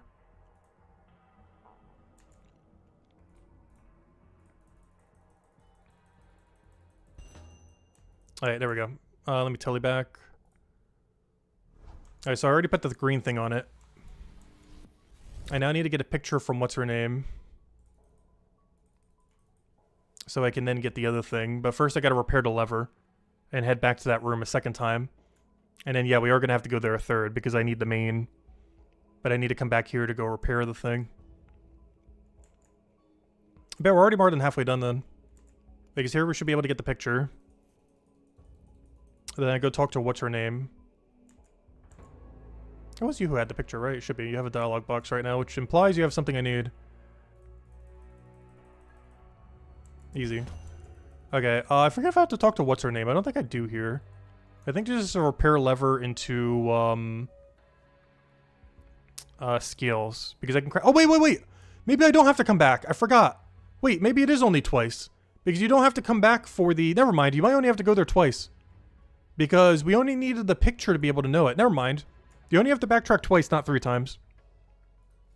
Because you don't have to come back to him again for the thing. Because your character just knows to make it out of the thing that's there. Oh wait, oops, he just told me how to make it. I need to go make it, actually. But never mind, I forgot. I always thought you had to come back for the main, but you don't have to come back for the main. Your guy just crafts it in its inventory once it knows. And he already knows right now. Or she. Alright, now he's got to remember to repair the lever. But yeah, never mind, you only have to go there twice. As long as you do every step beforehand. You still have to go to the other room 3 times, though. Once at the initial quest, the second time to get the picture dialogue, and the third to, you know, the conclusion after they've seen it. Let's go repair the lever. And now we head there the second and last time for the pig room. I guess technically you could go there a third if you want to go release the pig. But for the quest itself, you actually only need to go there twice if you do everything. Since you can just craft the main on the spot. Alright, there's the lever. Alright, so now I just head back there and that's quest completed pretty much. I just go over there, put everything on the pig. And then, yeah, we're good to go. And then we just have to come back to this other room one more time later. After the pig has been pushed. But it looks like about 20 minutes for the quest then, if you know what you're doing. Could probably go a few minutes quicker than that though. Because we're definitely a little slow on the puzzle and a couple other things. But it's about a 20-minute quest.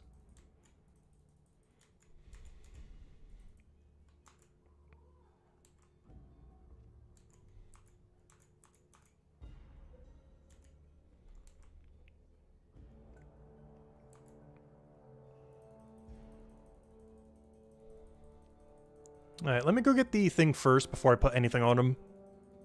There's no point in putting one item on him if we don't have all of them yet. So let me go use the lever. Then we'll get the thing that's across the bridge. And then we'll put everything on the pig and then push it. And then we have to return to that room one last time. Where all the goblins are.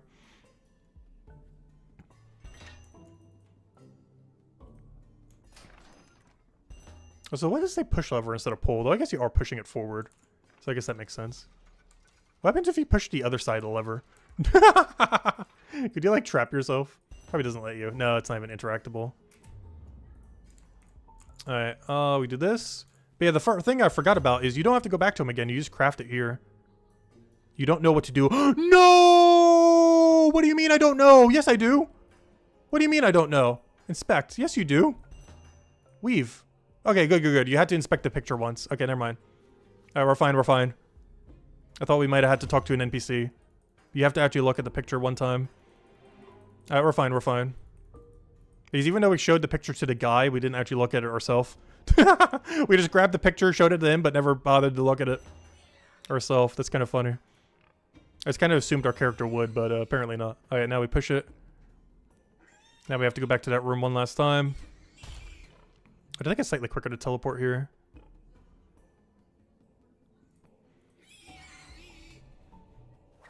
Alright, they trapped the thing. Now I just have to talk to them one last time. And that should be level 1000 and quest completed. I was wondering why my teleport was off. I forgot. We just unlocked a new teleport. I was like, wait, why is my teleport spot different? It's because we got the new hope port done like literally 20 minutes ago. But yeah, speaking of 20 minutes, this looks like a 20-minute quest. Because we're at 18 right now. Well, technically 17 in some seconds. Because I just started a 1-hour timer since it doesn't have a count up option. And it should be the third and last time we need to come here. You don't know anything?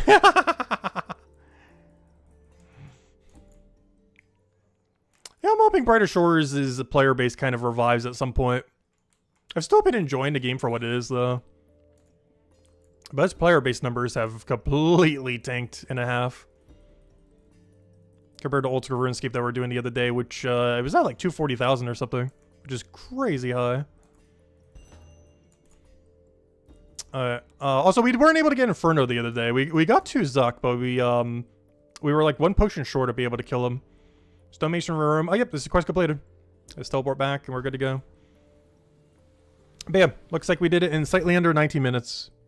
You could probably get that down to about 16 if you're really good with everything. Particularly the puzzle room was probably where we slowed down the most. Not that we're like super slow in it, but you definitely could have been quicker. Because I had at least several misclicks in there. Plus I didn't bother knowing what the puzzles were beforehand, so we're kind of solving it on the fly. But yeah, that's about like 19 minutes then. Can easily get it down to 18. That's not too bad. But yeah, it's definitely under 20. As long as you know what you're doing going in. Obviously, first time completion could be slower, though. Alright, there we go. Nice. Alright. Well, there we go. Level 1000. Technically, I actually skipped it. We went straight to 1001. Alright, let me go get this thing to its AFK activity, then. Is there anything else we really need to do with it? Not really. Though we can go check up on our pig. I don't think I'm going to release it on the other 2 accounts yet, though. I'm going to leave the pig locked up. Only on our main account did we give it freedom. But on the other 2 other accounts, I think we're going to keep it in his little zoo over here.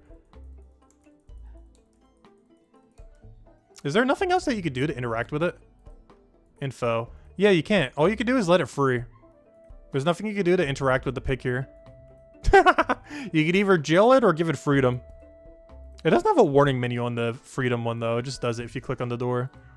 But yeah, there's nothing you can do with the pig here. I just wanted to double check because I didn't check the pig first when I was in here. I just went straight for the gate. I think I could interact with it while there. But yeah, clicking that gate will give it freedom. And then you could talk to it while there. I'll leave it locked up, though. You want to get freedom on our main account. Alright, let me go get all of our supplies for AFKing then. What level do you need AFK to? 26? Okay, I can just do a full thing then. Let's give me a full inventory of AFK then. But yeah, that wasn't too bad. About 19 minutes for the quest.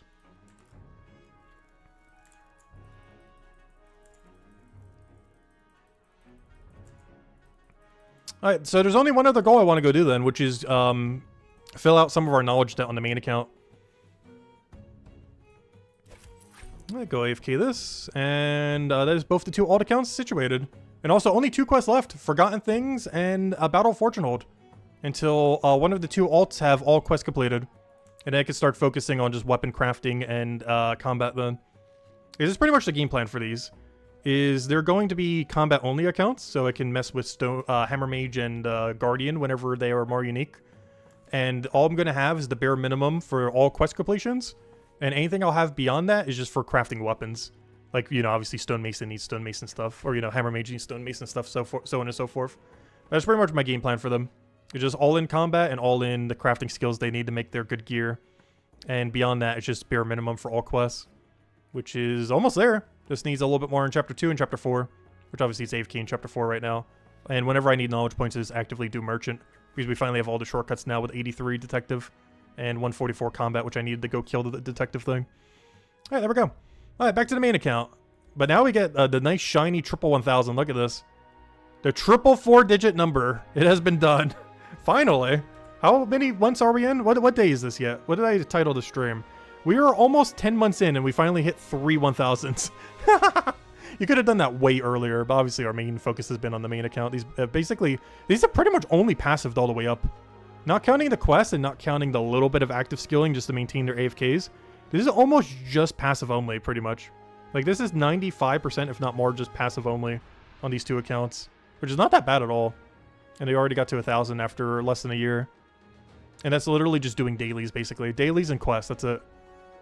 Got them to 1000 in 9 months. That's not bad. Alright, let's go do the main account.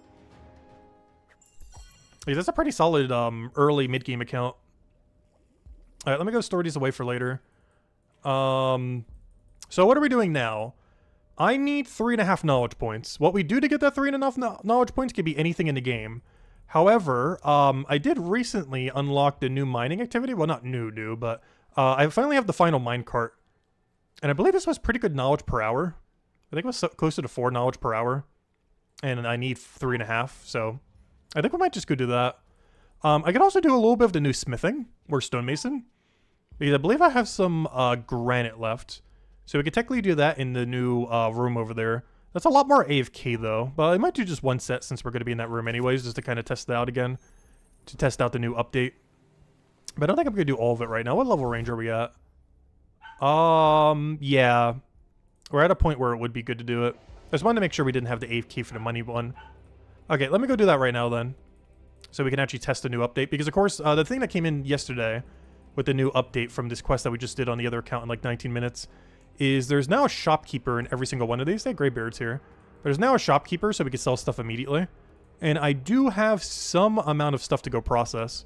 I believe just granite is the only thing left, not counting AFK material. But yeah, we have a bunch of granite. A little over 1,000. I'm definitely not running all that right now. But let's go run at least one inventory just to kind of see. We tested the other thing too. I just kind of want to see it here too. Oh yeah, also I never talked to the bone right one. I'll go do that while we head over to the minecart in a bit. But the minecart will probably be the main thing we do for most of our XP here. It won't get us a mining level, but it will get us all the knowledge we need at a slightly quicker rate.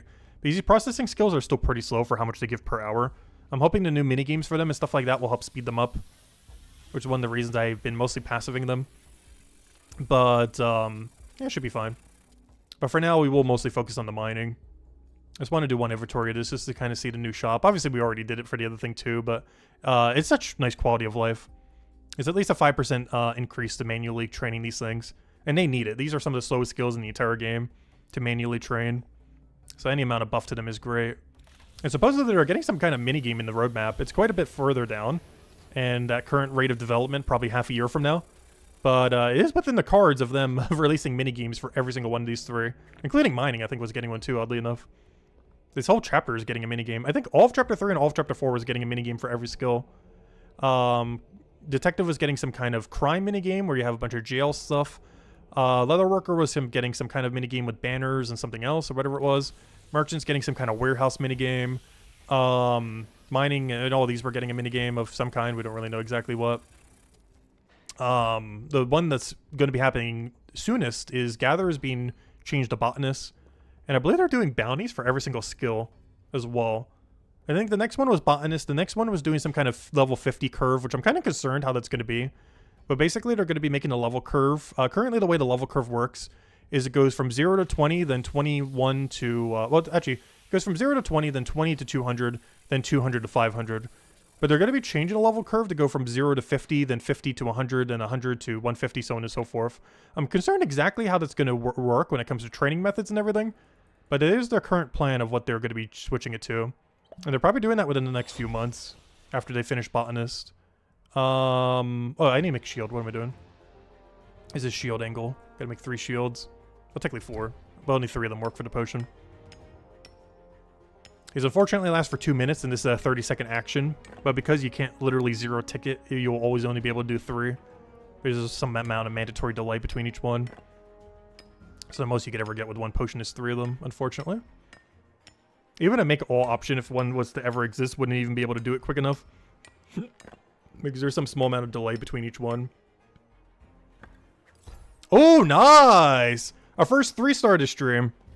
A hammer-made shield to make into a nice shield if they ever finally buff shields. They technically did with the combat rework, but I'm hoping combat rework 2 buff shields even more. Because they are still very dead content compared to using a 2-hand. But who knows, maybe some of the 1-hands watch you get good spec weapons, or, you know, good specs on them. Also, PvP will probably really want shields. PvP is going to be really important for shield, but I feel like most PVM, unless they really go shield heavy with it, you're probably just going to 2-hand most PVM. I'll have to see what they do in the future. But PvP seems like the only content that you're really going to need a shield for in the future. As all basic combat, you're way better off with a 2-hand. And bossing, once they start adding it, it's probably just better to have better DPS and just heal a little bit more often. Because any amount of downtime that a boss has, you can just heal during. So you can just go for the better DPS weapon rather than a shield. So it's really just PvP that's going to need it initially. Unless some of the early bosses really lean heavy into needing a shield. Otherwise, this could be 2-hand the whole way for, like, all PVM.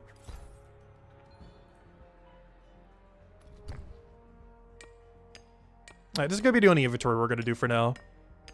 But yeah, we can utilize the new merchant. Just got to go talk to him, trade him. We're still going to have to store drift this away, but that's fine. Because obviously we want to keep the 3-star. You can do it after, though. You don't have to do it beforehand. Because anything 3-star and higher doesn't get sold at a shop automatically unless you click it. So we're not going to accidentally do our shield. And even if we do, we could use the buyback feature to go get it back if we really accidentally did it. But the game forces you to not accidentally do it because it's such an important resource. But yeah, we just talk to this guy, sell all, boom. It doesn't sell my 3-star, then I just store away to 3-star. But if we did sell the 3-star, I could just buy it back if we happen to for the full price. As long as you don't log out before then or sell more stuff. And there we go, another shield. To go combine into a mega shield. Actually, I could right now if I really wanted to combine these 3. It's not worth it though. Oh, while I'm here, why do I have a bunch of hammer mage stuff in here? Let me go sell these real quick. Is that everything I need to still sell? Got a bunch of this stuff too. Let me get rid of all the junk we still have. Why do I still have so much junk in here? I thought I got rid of it all. Alright, that should be all the junk gotten rid of. And then the rest is just keeping all the 3-star stuff we've been crafting. Getting all of our levels for when we eventually do combat. Come on, we need bosses.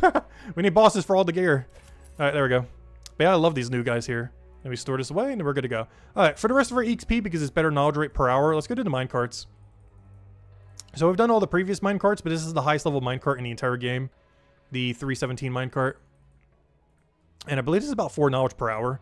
Which oddly enough is, I believe the highest knowledge rate you could even get in Mine to Batubin. Is doing minecarts very quickly. And that's what we're off to go do. But this is the last one that's viable. The second we would hit 333, you would never touch these ever again. All the way to 500. At least in the current curve. They might change this when they do the 50 level curve. But at least in the current setup of the game, you would never need to do minecart again after 333. But that might change once they do the level 50 thingy that they're going to be doing. When they end up spreading out the activities a little bit more or whatever they're doing with that. But at least currently, at 333 mining, you would never need to touch these again. If they were to do that, they would need to add more minecarts here or something. They can't really add more than what's here. They only have 4. Or sorry, 5. And there's no way that they can hit 10 level ranges with this. If there's only 5 of them here. Oh, unless they do another set of 5 somewhere. So they could do that. And have another set of 5 somewhere else. Then they could set it up to be every 50 levels. In which case, there would be some kind of minecart between the level 250 and 300 range. The one we're doing right now. Whereas currently it's 317 rather than 250 to 300. What even is the pathing? Oh yeah, I gotta go to the bone thing. This is the one all the way over here. But I believe every turn-in we do is almost like 10 knowledge points or something? Or 8 or somewhere around there, I forget. Something really high. It should also be our best mining XP per hour at the moment. The second we get a new rock, it becomes pretty much irrelevant.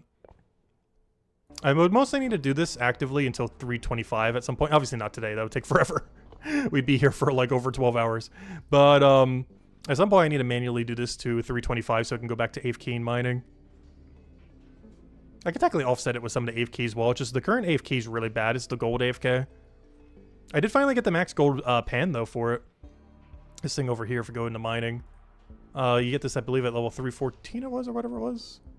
But we finally have access to that now. Let's see. Yeah, you get it at 314 for the extra 5% when doing the gold AFK. But that's the problem with doing mining right now, is you kind of have to manually train it. As gold is by far the worst passive you could do. We're going to have another situation like that all the way at the end as well. Wait, how much knowledge did we get there? Oh no, I didn't get to see because it wasn't on the screen. Oh no. And I just keep doing that until we have all the knowledge and mining we need.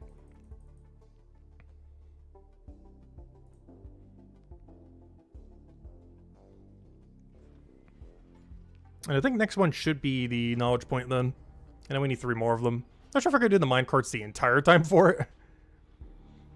But it is the main grind I feel like I do need to get done right now. One of the main reasons is at 380 we get access to a new better venture. And in case one of these new quests is going to be adding new venture slots, I want to make sure we have a good 3rd viable venture. These our main 2 are going to be the double fishing. But after that, I want to have a 3rd good alternative for when they add a new venture to the game. And that good 3rd alternative is likely going to be the mining 380, which is the highest mining venture in the entire game, the 380 brimstone. Which also gives the best stonemason material in the game, the Deathstone tier 6. Which is used for that really good 2-hand hammer that they have. Which might be relevant for our class, because once you can start using off-class gear, even though it's going to be weaker, it is still by far our best yellow weapon. Using the 2-hand Deathstone yellow weapon. Because the best one for every class is, to the class. Like the best green weapon in the game is on Guardian's 2-hand. the best yellow weapon in the game is on Hammer Mage's two-hand. And the best blue weapon in the game is on the Cryo Knight's two-hand.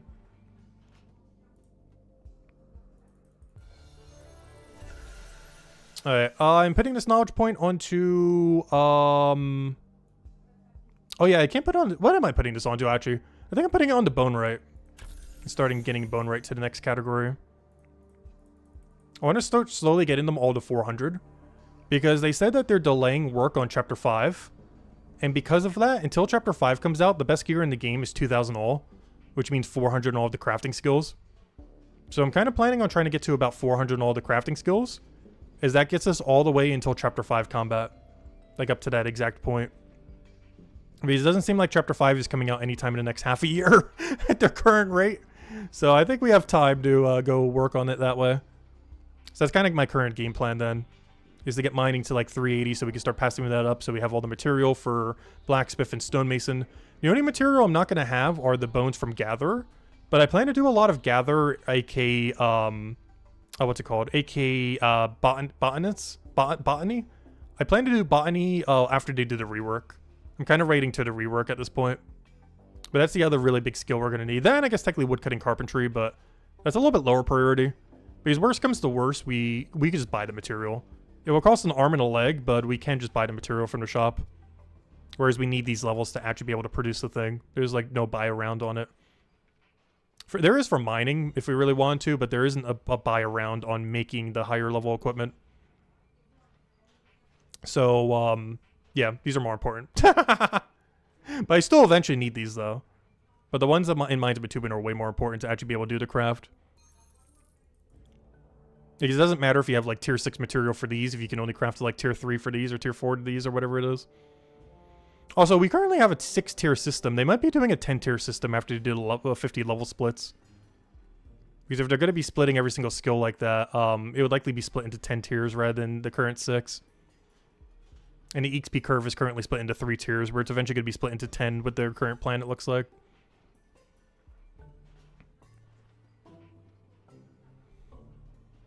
But just to make sure that when we do start going all in on combat, we can just do all in on combat. Because that is ultimately the game plan. Like, obviously, skilling is a lot more beneficial now because combat is, like, so dead right now. Ever since Combat 1 rework. But the second they fully implement combat, we are going so heavy on combat. Like, once we have skill trees, special attacks, ideally at least one boss to infinitely kill. If not multiple. Especially if there's a leaderboard for it. That's one thing I've really enjoyed doing on the hardcore Iron Man in Old School RuneScape. Is because, generally speaking, bots don't do combat on hardcores. Every single leaderboard for hardcore combat isn't really botted. Like there are in the main game. So the leaderboards for bosses are actually pretty competitive on hardcores in Old School RuneScape. And since we're maxed, we have pretty decent gear and stats to go kill everything with. So it's been actually kind of fun going for boss leaderboards and stuff on the account. Especially on ones that actually drop stuff we need and not just killing them for the sake of killing them. Like you're actually getting stuff that you need for the account. So I'm curious to see what bossing will be like in this game in that regard and that kind of way. I do hope they don't flood too many natural resources though. I like the concept of like unique resources, like maybe a resource drop that only a boss drops. Because I really don't want them to just do a bunch of like mining supplies or something like that, or a bunch of wood cutting supplies or something. Because that's something Old School RuneScape has done a little bit too much on some bosses, and it just overly floods the game. Where it's better just to kill a boss for a resource than to bother gathering it. Because that I don't like. I always like the gathering skills to still be worthwhile. Like, you could put a very small amount on some boss drop tables, but you shouldn't completely flood it to the point where it is more viable to kill the boss than it is to bother gathering it. But it's better just to put unique resources on the bosses so that, you know, there's some specific reason. Like, if you need this X item to go craft X thing, it's like, oh yeah, that one boss drops it. Like, you always know you need to go and get more kills on that boss if you need it. Also, RuneScape has done that pretty well with some things. Most recently with Demon Tears. But they've done it with Dust in the past from Musfa. They've done it with Zulrah skills. They've done it with... I'm trying to think of a similar mechanic. I guess technically that Hollow that they have from the... from Yama. A couple other things like that. Where basically if you need like a specific resource, it's like, oh yeah, go kill that one boss. It's pretty much the main way to go get it.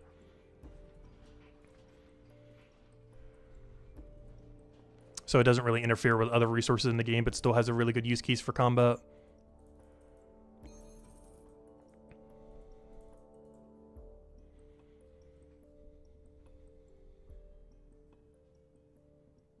Yeah, we've gained a 4th of a mining level, but we have gained 1 whole knowledge point. We need 3 more. I'm curious to see what the new XP curve is going to look like once they do the 50 splits. If it's still going to take just as long, or if it's going to be quicker, or if it's going to be even longer.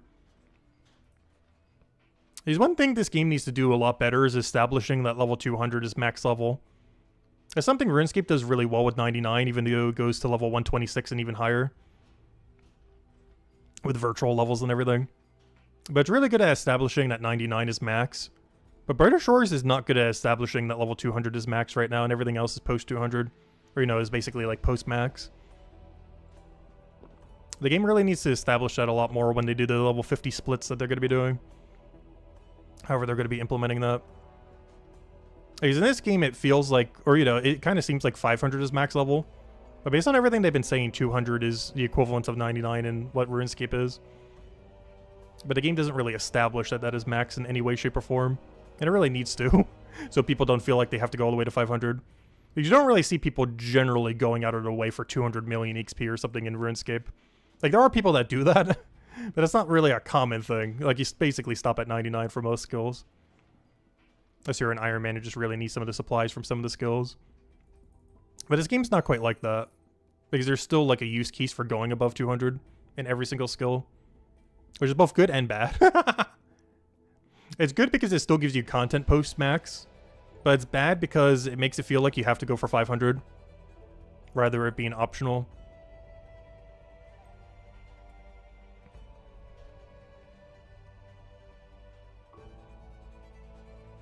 Because there's still a lot of upgrades you get after 200. Like a lot.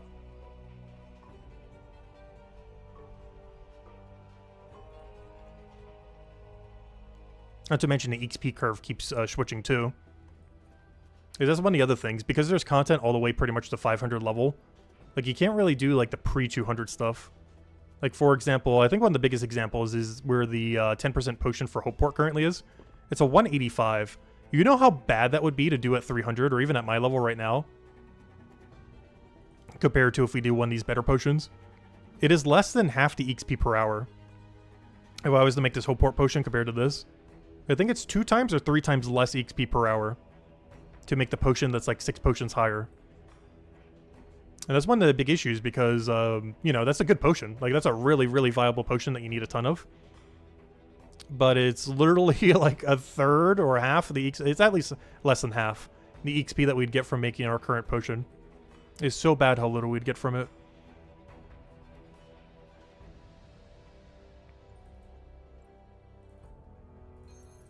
I do have to say, I'm not as big of a fan of the minecart compared to the actual normal mining. I like doing blast mining because it reminds me of blast mining in old school RuneScape. And I like doing the normal mining because there's a lot of fun little cycles you can end up building out of it. But, I don't know, I've just never been as big of a fan of these little minecart systems. I'm hoping when they do the rest of the splits that they don't end up putting it too deep. Because if they do end up implementing it all the way to 500, oh gosh. I'm going to probably try to skip them as much as we can to go for rocks when applicable. Especially since you don't get your pickaxe bonus from doing this either. So if they're putting rocks like 10 levels above and below it, it's way better just to do those 2 rocks then. Once they do the level 50 splits. To the point that you'd basically just ignore minecart all the way to 500. Like you'd basically start ignoring it by like level 100 or 200 by then. If there's a rock like 10 before and after it.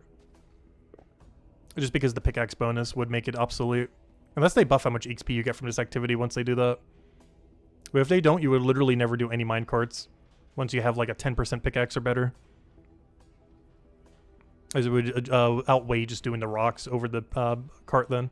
Unless they drastically increase the cart XP rate. After that rework. That rework should be in the next few months, I would assume. Though with anything in this game these days, I have no clue. Because I think it was like the 3rd or 4th thing on their current to-do list. Botanist is the first one coming. Then they're doing... actually, maybe it was the second. Wasn't it the second one? Because I think it was Botanist, then the level 50 splits, then... whatever the other one was. The bounty for every skill or whatever it was. Which I'm actually looking forward to that. It's actually what I thought the game would be a lot more like when it first came out. Is I thought it would be a global combat with each of the individual combats more like Slayer for the area. Which is kind of what they're going to be doing once bounties come out, except they're not skills anymore, unfortunately. I still wish they kind of were divided that way. but just one big master skill now. But I kind of thought it would kind of be like that, where you have like one overarching combat and then the divide of like a Slayer-like skill for each of the individual locations. Which is kind of what they're going for, but they kind of removed half of that mechanic. I also thought a lot more skills would have bounties compared to how many there are, but now they're going to be doing one for literally every skill, so I guess that's technically going to come to fruition. I also thought there would be a bunch of mini-games at launch, which I guess is still going to be happening since this is still technically beta and not fully launched yet. But it's kind of disappointing when the game came out in, you know, early access with no mini-games at all. Because that's one thing he does really good. He really likes making games, so he's really good at making mini-games in games. I was really looking forward to see like a bunch of mini-games at launch, but I guess by true launch they technically will. Because they're going to be adding one for basically every skill in Chapter 3 and onwards, it looks like. Which is huge if so. That means every member skill would get at least one minigame attached to it. I think some of them are even getting 2. But that's at least 7 minigames coming in then. And then when Chapter 5 comes out, that's at least another 3 minigames at some point. Maybe it might not launch with them, but at some point, if they're going to be doing one for every member skill, it's going to be a nice fun alternative to go and do. We don't really know what the reward system or anything is going to be like for them, though. It's just going to be purely XP, or is there actually going to be uniques? Because that's one thing this game really lacks at the moment, is any amount of uniques to kind of chase for. Because that's something I love doing old school RuneScape. There's so many collection log stuff to go for. We finally got the Adamant collection log staff at 1,000. I finally finished that like a week or 2 ago. And that's like a whole collection log system for every single unique item in the game. And it takes about 20 to 50 years to complete.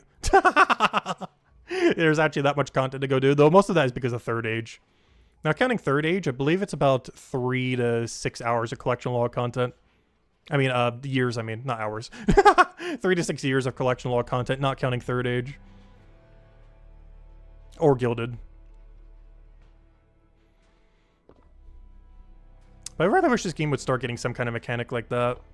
Just kind of like unique items to start striving for. Even if they're just purely cosmetic. But ideally stuff that's more than cosmetic so you can actually use them for something. This game doesn't really have any iconic gear or anything of that regard yet. I assume they're kind of saving that for 5-star gear. Where every 5-star piece of equipment would kind of be iconic. But I don't know, Old School RuneScape was able to do that with, you know, pretty much any kind of gear. Like Dark Light and all its forms is basically kind of iconic. The Naxxinut helm is kind of iconic. The Dragon Fire Shield. A bunch of other stuff, which is like super early game, even like level 1 level equipment. But it's still like really iconic equipment in the game. Whereas this game doesn't have anything in that regard at all at the moment. I'm also not a huge fan of how they did transmogs. I generally like having all the armor on and everything of how you actually look stats-wise.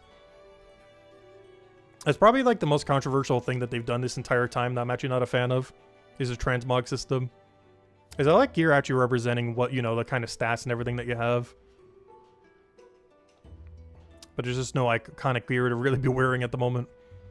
So I just have all of them off. Which I'm still wearing the Easter outfit right now. It's because there's been nothing since then to go wear. There's literally been no new wearable since Easter. And we're like 4 months out from then. Cosmetic or otherwise.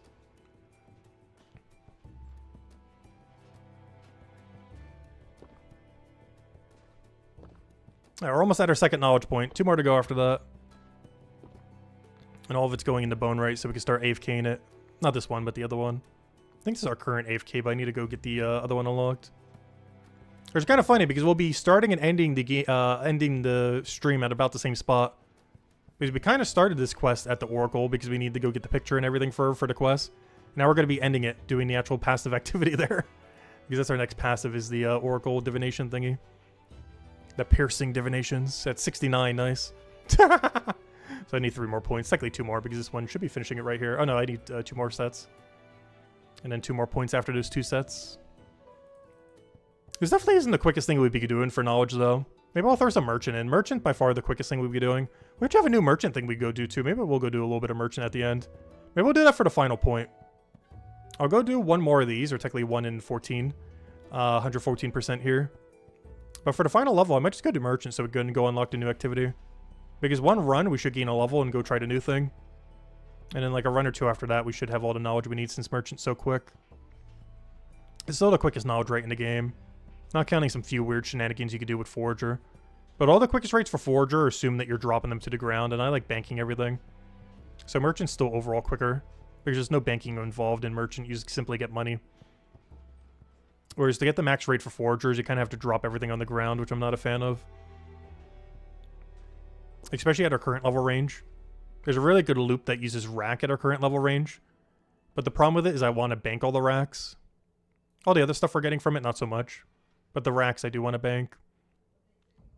But I believe that brings knowledge points down by 1 whole knowledge point per hour. As well as like a 20% XP loss per hour. But in return, you get a bunch of 10% potions for alchemy. As well as just the entire chapter in general. So you kind of make up quite a bit of it. It really depends where you're using the knowledge points, I guess. Because you're giving up about 20% to get 10% potions. Which sounds kind of bad, but you're also getting a lot of free alchemy XP along with it. So it kind of evens out. Because if you're looking at it as just the potion, it's not worth it at all to go bank. But if you're looking at it as the free alchemy XP that you're spending 0 coins on, it's not that bad. Though I guess it also depends on your alchemy level. Because where the potion currently is, by level 300, I should never ever make that potion ever again. As the XP rate would just be way too low compared to the potions we could be making. Even if we are saving money, it's just not as good compared to just doing Leatherworker. So I think I still need to get higher though too. I'm only at 250 Leatherworker at the moment. I need Merchant to get up before I can do more Leatherworker though. I can currently do it to 260 if I wanted to.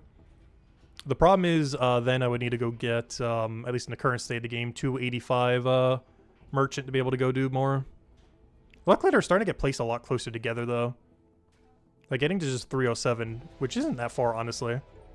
If we really dedicated, like, a weekend to just doing literally nothing but Merchant the whole weekend. We could get almost to that level. Or pretty close to it. And that's, like, enough to go all the way to, like, 300-something Leatherworker. Because that's the Hail Beast one, so that goes all the way till... Let me go double check. That goes all the way to level 330. Which wouldn't be that bad. Basically, like a whole dedicated week to Merchant gets us to 330 Leatherworker. Or, you know, at least the ability to go get 330 Leatherworker. At least in the current state of the game until they rework it. Because that is a decently AFK activity. That's something I haven't really been doing as much in the game, like active AFK. Something I probably should be doing. Especially to pay off all the knowledge debt we have right now. I just don't really have a good AFK activity. Because the one for cooking, I guess, is still somewhat okay, but not the greatest. Which leaves Leatherworker as like the only other one. I just don't find Leatherworker to be that particularly AFK. Like, it is and it isn't. The fact is that it's 3 different steps that makes it slightly less AFK feeling to me a lot of times. Whereas cooking is only 2 steps if you're doing like the stew or something similar. Or even 1 step once you get to eggs at 276.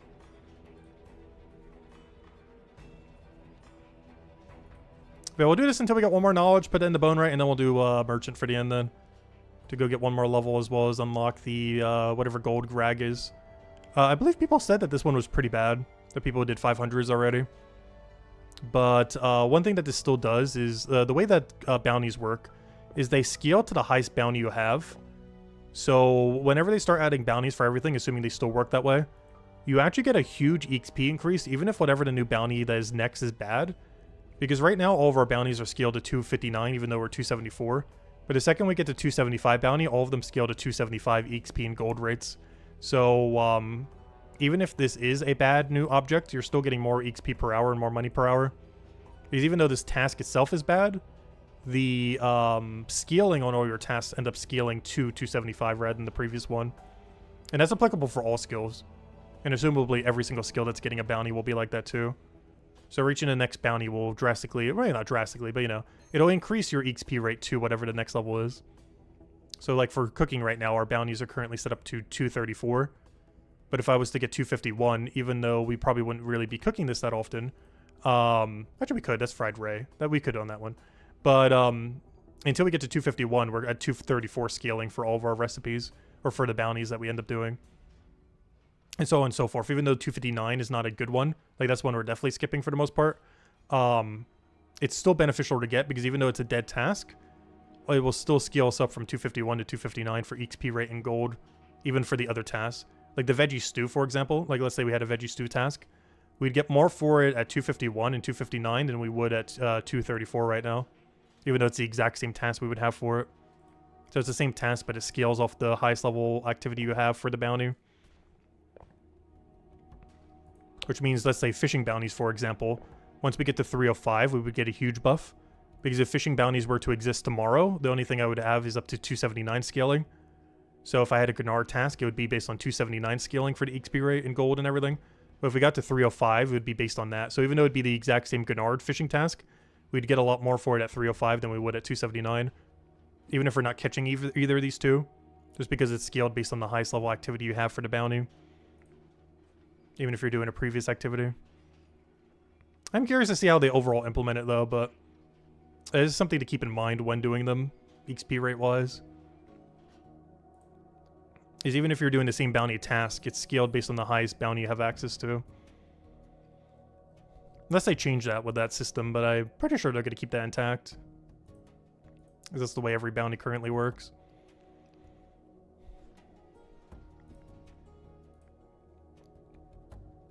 Oh, we're using an 87.7 4-star. If only they had special attacks, please. I can't wait till they finally fully implement that. It's going to be so much fun. It's like one of the biggest things combat's currently missing. That and things actually worth killing.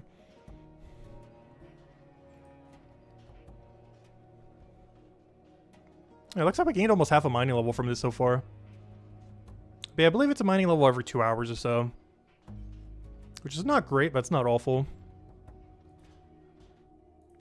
Off stream, I need to at some point get to 325. I might just passive this one still somewhat more. I'm not sure yet. I really should be actively doing it though here and there whenever I need knowledge points. Just do this until we get to 325 so we could start doing silver. Then marble, then limestone, then pallium. Or purpallium. And then at 380 we just start doing only the venture.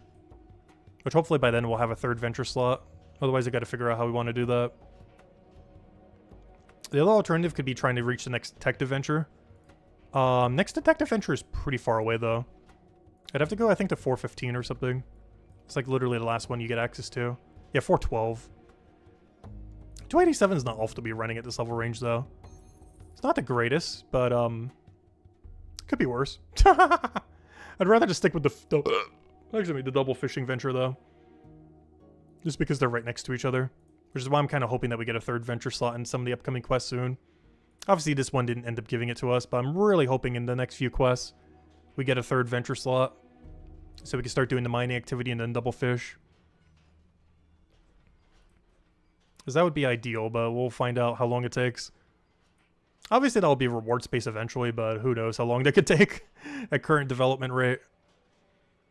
I really wish we had a little bit more of an idea of their current, like they've been doing the weekly leaks that are now bi-weekly. They actually didn't do one this week. They added a quest, but the leak's not coming till next week, since they're just doing basically 2 a month now.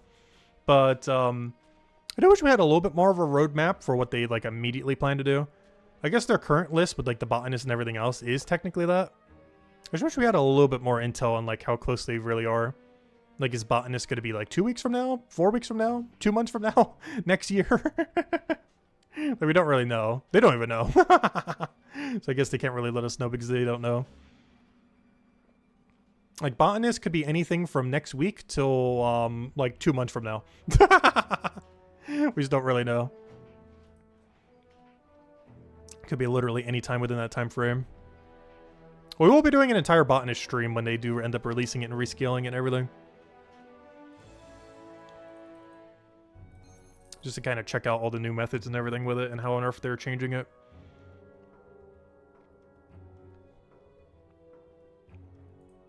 Hopefully it'll release one of the new quests for that area too around that time. Because I think there's a 2-star and a 5-star or a 2-star and a 6-star quest coming for that area. And currently botanist is not used for any quest yet. It's actually, I believe, the only skill in the game not used for any quest requirement. But it will be obviously once you transform into botanist. As every other skill in the game has at least one quest for, if not multiple. Except for Gatherer, aka soon to be botanist. It is the only one that has no quest requirement at all at the moment. Which means one, if not both of the new quests coming to Hope Forest are going to utilize botanist specifically.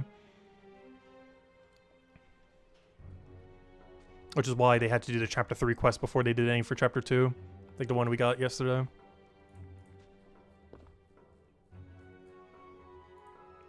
Which, yeah, places Chapter 2 and Chapter 3 is, or I mean, Chapter 2 and Chapter 4 is the 2 areas with the least amount of quests at the moment.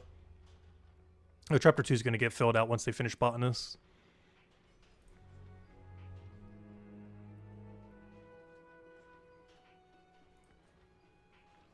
Alright, several more minecarts to go, and that'll get us to half a mining level. Gosh, leveling is so slow post 200. It's still kind of crazy. Obviously, we haven't been doing it the whole stream. We've been questing for most of the stream. But still like a 2-hour grind per level if you want to manually do these.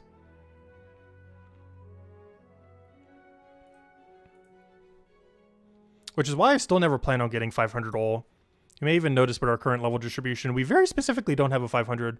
We might actually be one of the highest playtimes in the game with no 500 at all.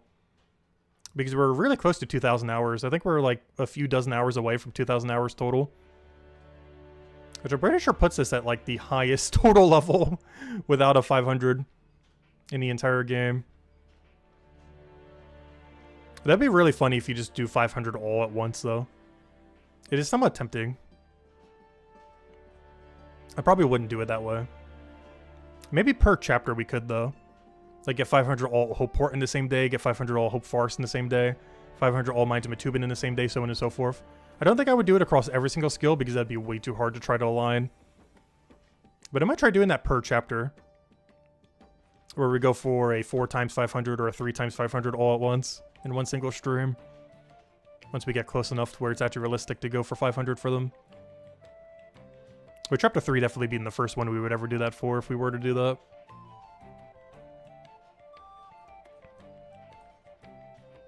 Mostly because this is the weapon crafting chapter, basically. Which is really important for combat down the line.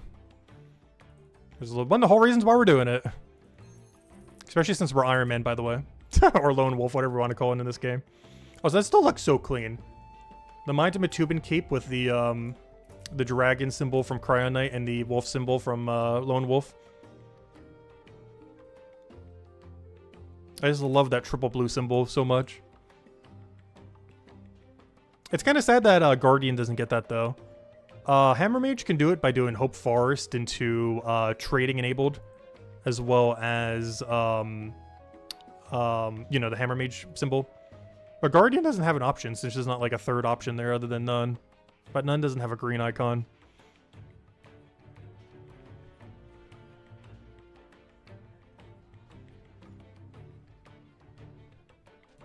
Another area where Guardians get gypped visually.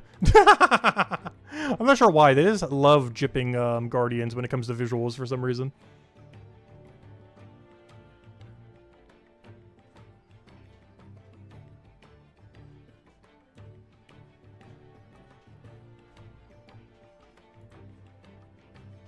I still haven't even checked how much how much knowledge are we getting per cycle. I think it's like 8%. We've been doing this for like half an hour now, almost an hour, and I still haven't paid attention to what the knowledge drop is. I'll keep running over to little lizards. Too bad that doesn't do damage to them. That'd be funny. Let's see. Okay, it's about 10% per, like 9-10%. That's not too bad. So about 3 more trips then. And I'll go do merchant for the final level then. And go get our new merchant activity. And then for that final knowledge point, we'll go and do the Bone Right AFK then. I still have a knowledge debt to go pay off, but I'll probably do that AFK later off of Chef. Because there's no way we're doing another 12 knowledge points a stream. Assuming we're doing an activity that gives on average 3 per hour. Though this and Merchant are a little bit quicker than that. But let's say it averages to about 3 per hour. We'd have to go for another 4 hours, which we're probably not doing today. Next big stream is either going to be whenever they release another quest, or hopefully Botanist soon. It's the main thing on their roadmap that they have that should be pretty soon. Coming with 2 new quests, maybe not immediately, but 2 new quests for Hope Forest as well. That likely both utilize Botanist skill. So if you haven't gotten it to like 50 or 100 yet, you might want to. As I believe one of them was a 6-star, which means you could need as high as like 70, 80 Gatherer. The 2-star one should only need like 30-ish though.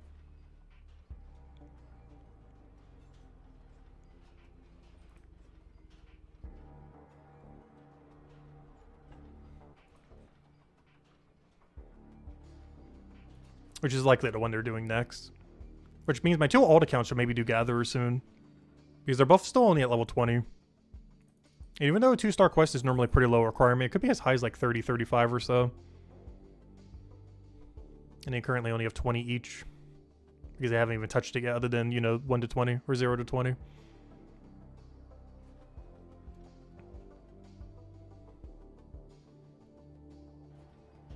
Alright, this minecart and the next one will be the last 2 we do. That'll be basically half our meter as well for mining.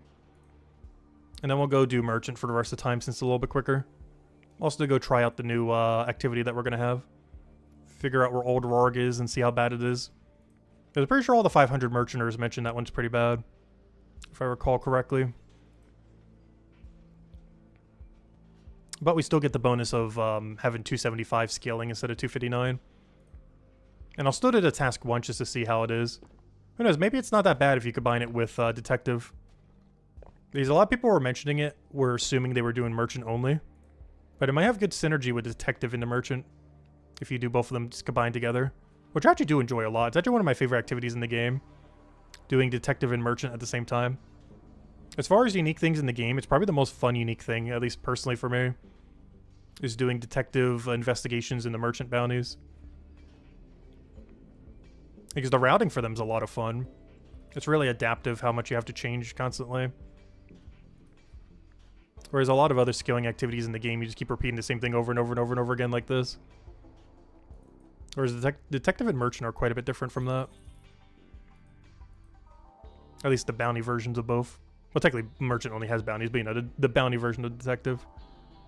Alright, 2 more mine carts, and we get to the knowledge point, and then off to Merchant we go. Hopefully I have some good bounties there.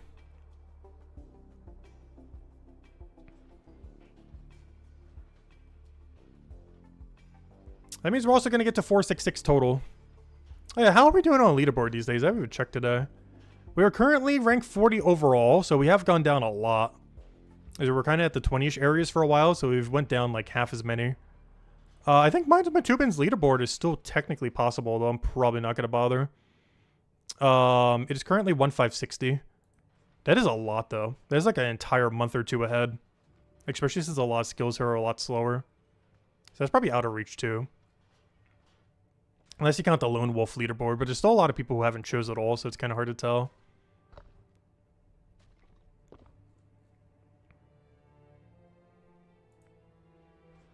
But yeah, that's a lot of levels if we were to try to get there. Because each of those levels is bare minimum 2 hours. Which means, what is that then? That's not counting knowledge points, though.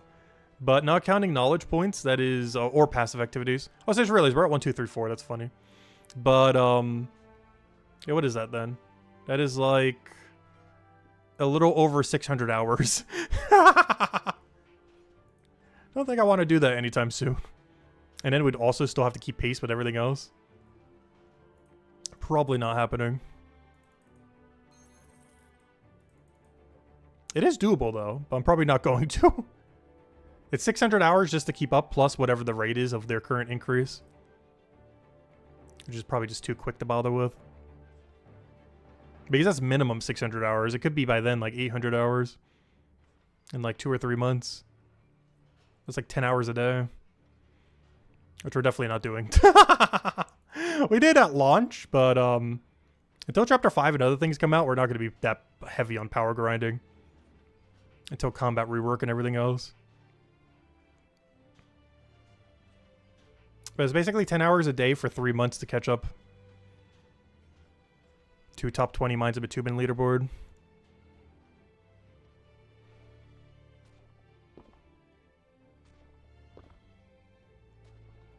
Alright, let's go do Merchant for the final level. Or the final knowledge point, I mean. Which will also get us a level.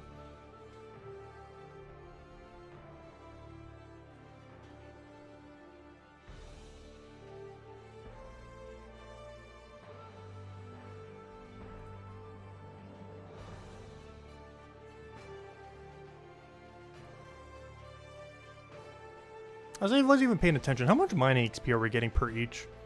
Something I should probably already know by now. But how many times we've turned this in, but I've never actually paid attention. Because it's so high to the screen when it comes in.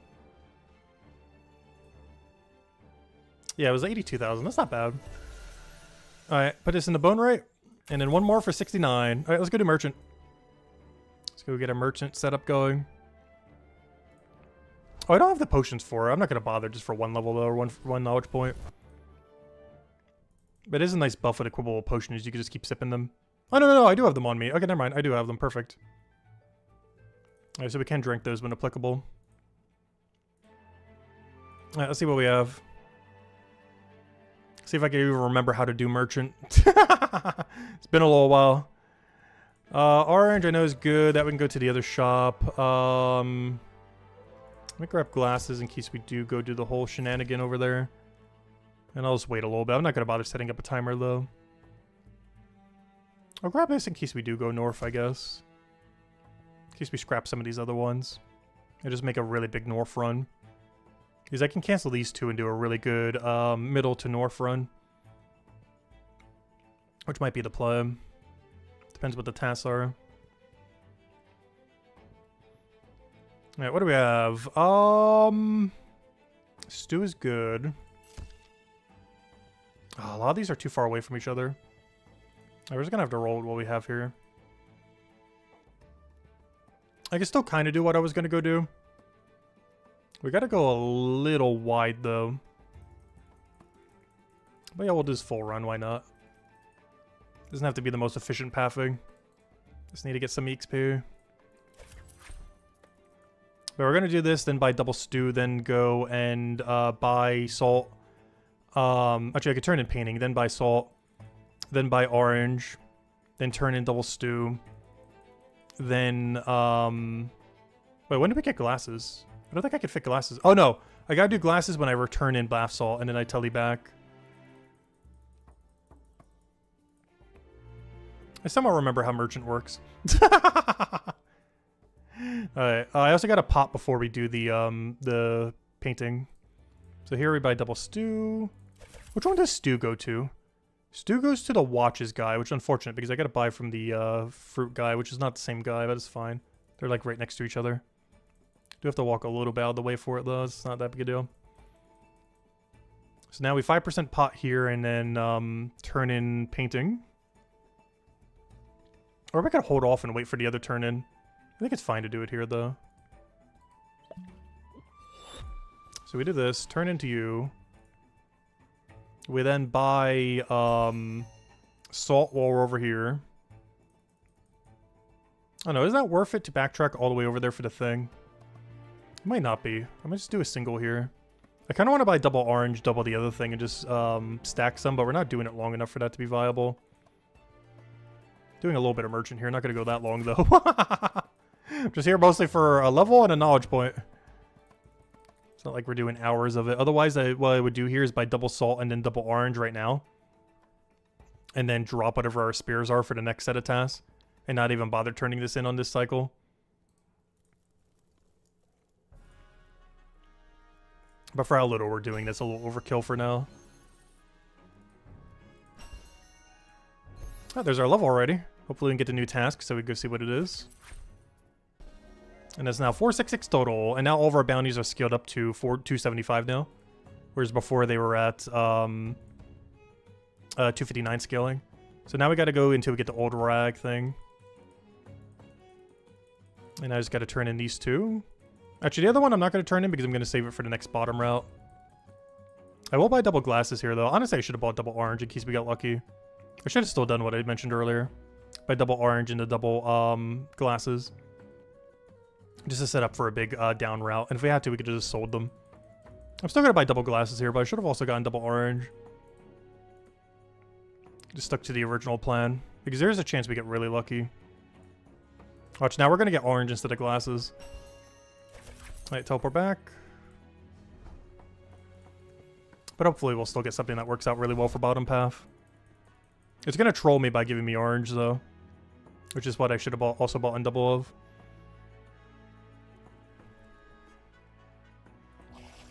Let's see what we get here. It's going to be orange, 100%. Because I didn't buy it, it's 100% going to be there. Alright, a lot of this isn't bottom path is the only problem. I just grab what's good and see what we get here. Some of this is top half low, but we could do middle to bottom is fine. Let me see what we get here. Okay, good. I did get it. Oh, we got this. This is cheese shop and then chef. Oh, is cheese shop the one all the way to left? Oh no. I think that's the one all the way by the Cyclopses. Oh, that's why this one is bad. Oh. Oh, that explains things. Okay, I'm still gonna grab it though, because I want to get the first time on it. Okay, I understand why it's bad now. Wait. I'm pretty sure that's Cyclops area. Isn't that Cheese Shop? Let me go double check. Show on map. No, that's where you turn it in. Where is Cheese Shop guy? Cheese Shop guy. Unicorn. Yep. Oh, no. Okay, yeah, I see why now. It's in the middle of nowhere to buy it, and it's in the middle of nowhere to turn it in. Yeah, that's a really bad one. I'll do it once for the one time, of course. But that is all we're going for, is the one time on this thing. It's like literally the only time we will ever do this task. But yeah, I see why it's so bad now.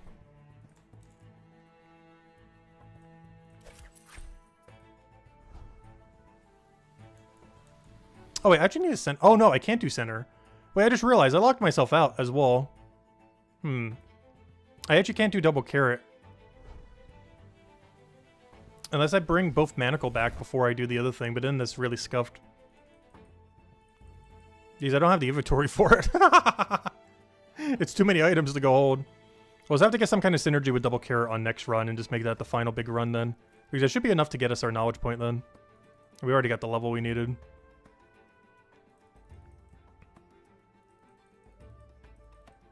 Yeah, let me go turn this in.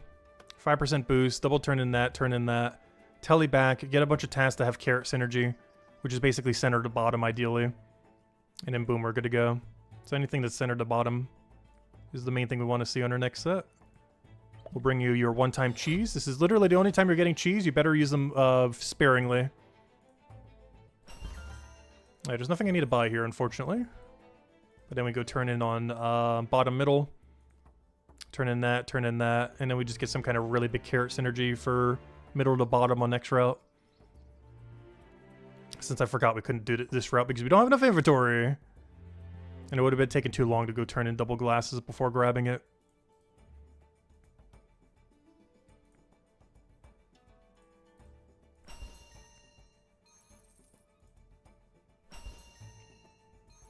Stop, thief. Give me your 3 knowledge points.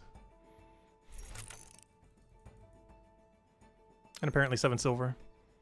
We're at 37 gold right now. I think we're pretty poor for how high our total level is. I keep spending all the gold the second we get it still. That hasn't changed. Where am I going? Back to there. And hoping we get some really good carrot synergy, and that should be our knowledge point already. Gosh, this is such quick knowledge. It is around 5 to 6 per hour, depending on how quick you go. Even up to 6.5, depending on how super efficient you are. But 5 to 6 is a lot more realistic. Unless you're doing a lot of drop shuffling and everything. Which for basic tasking, I'm not going to bother with right now. If we were doing it for hours, we would. Okay, so I need good bottom synergy. What is this? I see some tasks I still kind of want to take, even though they're not necessarily bottom. I see a couple paths here we can kind of work out. This is a classic carrot into doll. That's something you get at pretty low level range. This one forces you have to go up, and this one also would be up. Carrot textile. Do I do that? I think I do that.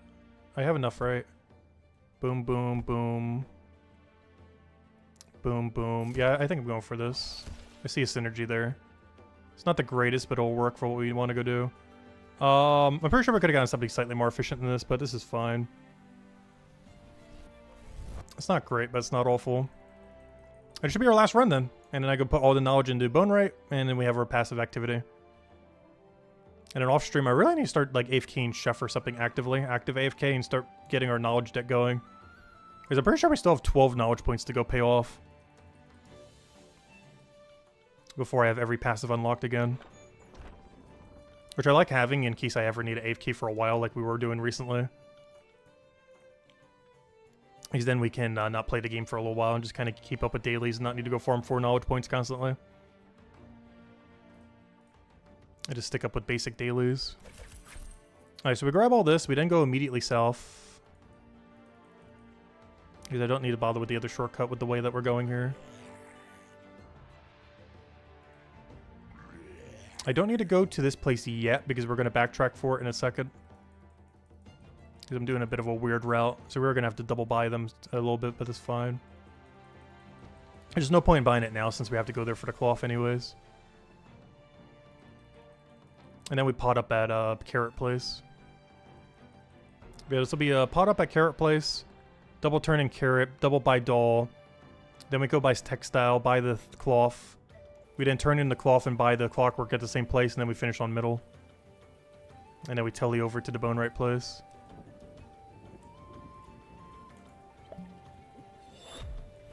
Alright, you wanted a carrot.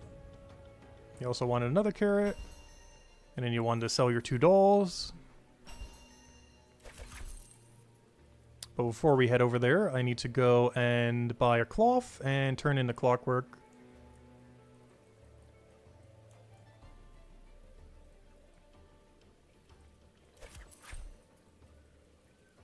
I forgot, he has that other cloth. I've almost never done that task.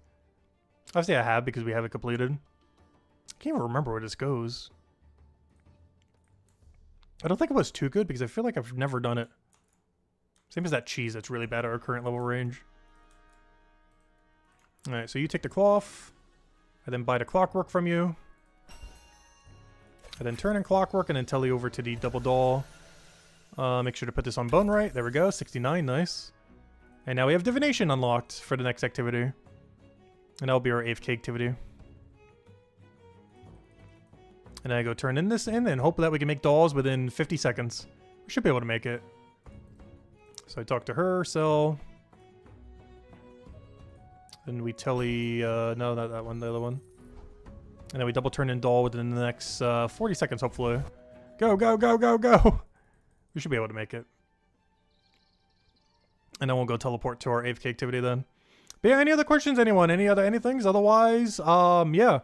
Next Brighter Shore stream will be whenever they actually release content. So that could be in a week from now. That could be in a couple months from now. The next update should either be a new quest or more likely the botanist skill. They're likely going to be completely reworking the gatherer skill and the botanist. And there's also likely a quest or 2 to come with that too. The 2-star quest and the 5 or 6-star quest, whatever it was for the area that they're going to be releasing. Maybe not at the same time, but around that time. And then I think they're doing the level 50 splits for all the skills and everything. Alright, let's go to our AFK activity. And then back to just doing dailies. Until they do more content again.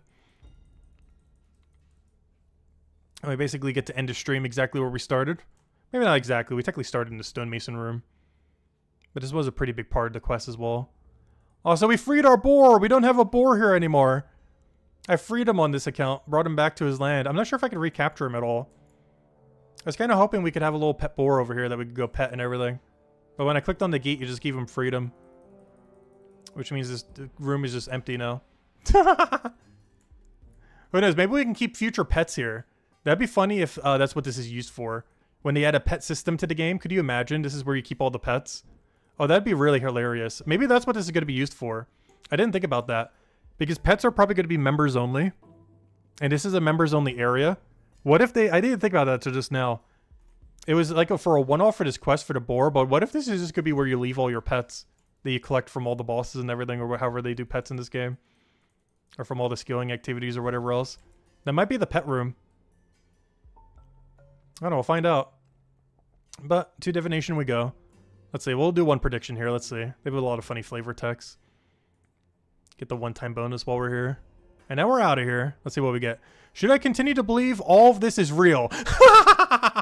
Simulation theory. Okay, let's see what we say on simulation theory. I can see the answer in the bones is... Look to the east. There we go. Alright, now we got our first time bonus. That's really funny. It didn't specifically mention it, but that's what it's referencing. Because obviously they're in a video game as well, so technically they aren't real. But anyways, yeah, that'll be it for now. We will be back whenever they release literally any content at all. So it could be weeks, could be months, but once they do, we will be back. And until then, we'll just be touching all the dailies until then, with the main focus on the main account being to try to get to, I guess, pushing 400 all mines of Batubin. And the alt accounts, now that they finally got level 1000, is still to work towards AFKing towards all quest completion. One of them has 2 quests left to complete. I believe the other one has 3 or 4, whatever it is. They already have the requirement for the new one. I didn't do it on stream. I'll do it off stream later. It took us like, what, 19 minutes, so we could probably get down to 18. But, yeah, I think he has 3 quests left. Because not counting that new one, he has Missing Fisherman, which he still has to do. He's AFKing that literally right now. Forgotten Things, which both of them need to go do. And the Battle of Fortune Hold, which both of them need to go do. And then obviously whatever new ones. So one of them has 2 quests left, the other one has 3 quests left. But then that will be all quests completed. Once they do all quests completed, I'll probably just have them go do whatever their main production skill is, or start pivoting them into combat so they can start getting combat up for all future, you know, combat stuff. Because that's one of my game plans for them, is to, you know, make them into combat alts so that we have a Hammer Mage, a Cryo Knight, and a Guardian, which obviously our main being a Lone Wolf Cryo Knight. But the other 2 are probably going to be trading enabled Hammer Mage and Guardian, so that whenever we want to do combat on them, we can just get them geared very quickly, and then just go do that new combat on the other classes. So we'll be able to do it on all 3 classes. That's pretty much the game plan. So yeah, we'll keep going from there and just keep AFKing towards that goal as they release content once in a blue moon. But anyways, guys, I'll catch you guys later. Hope you all have a wonderful, wonderful week, and I'll see you guys, I would say soon, but whenever they do something. Goodbye, everyone, and thanks for watching.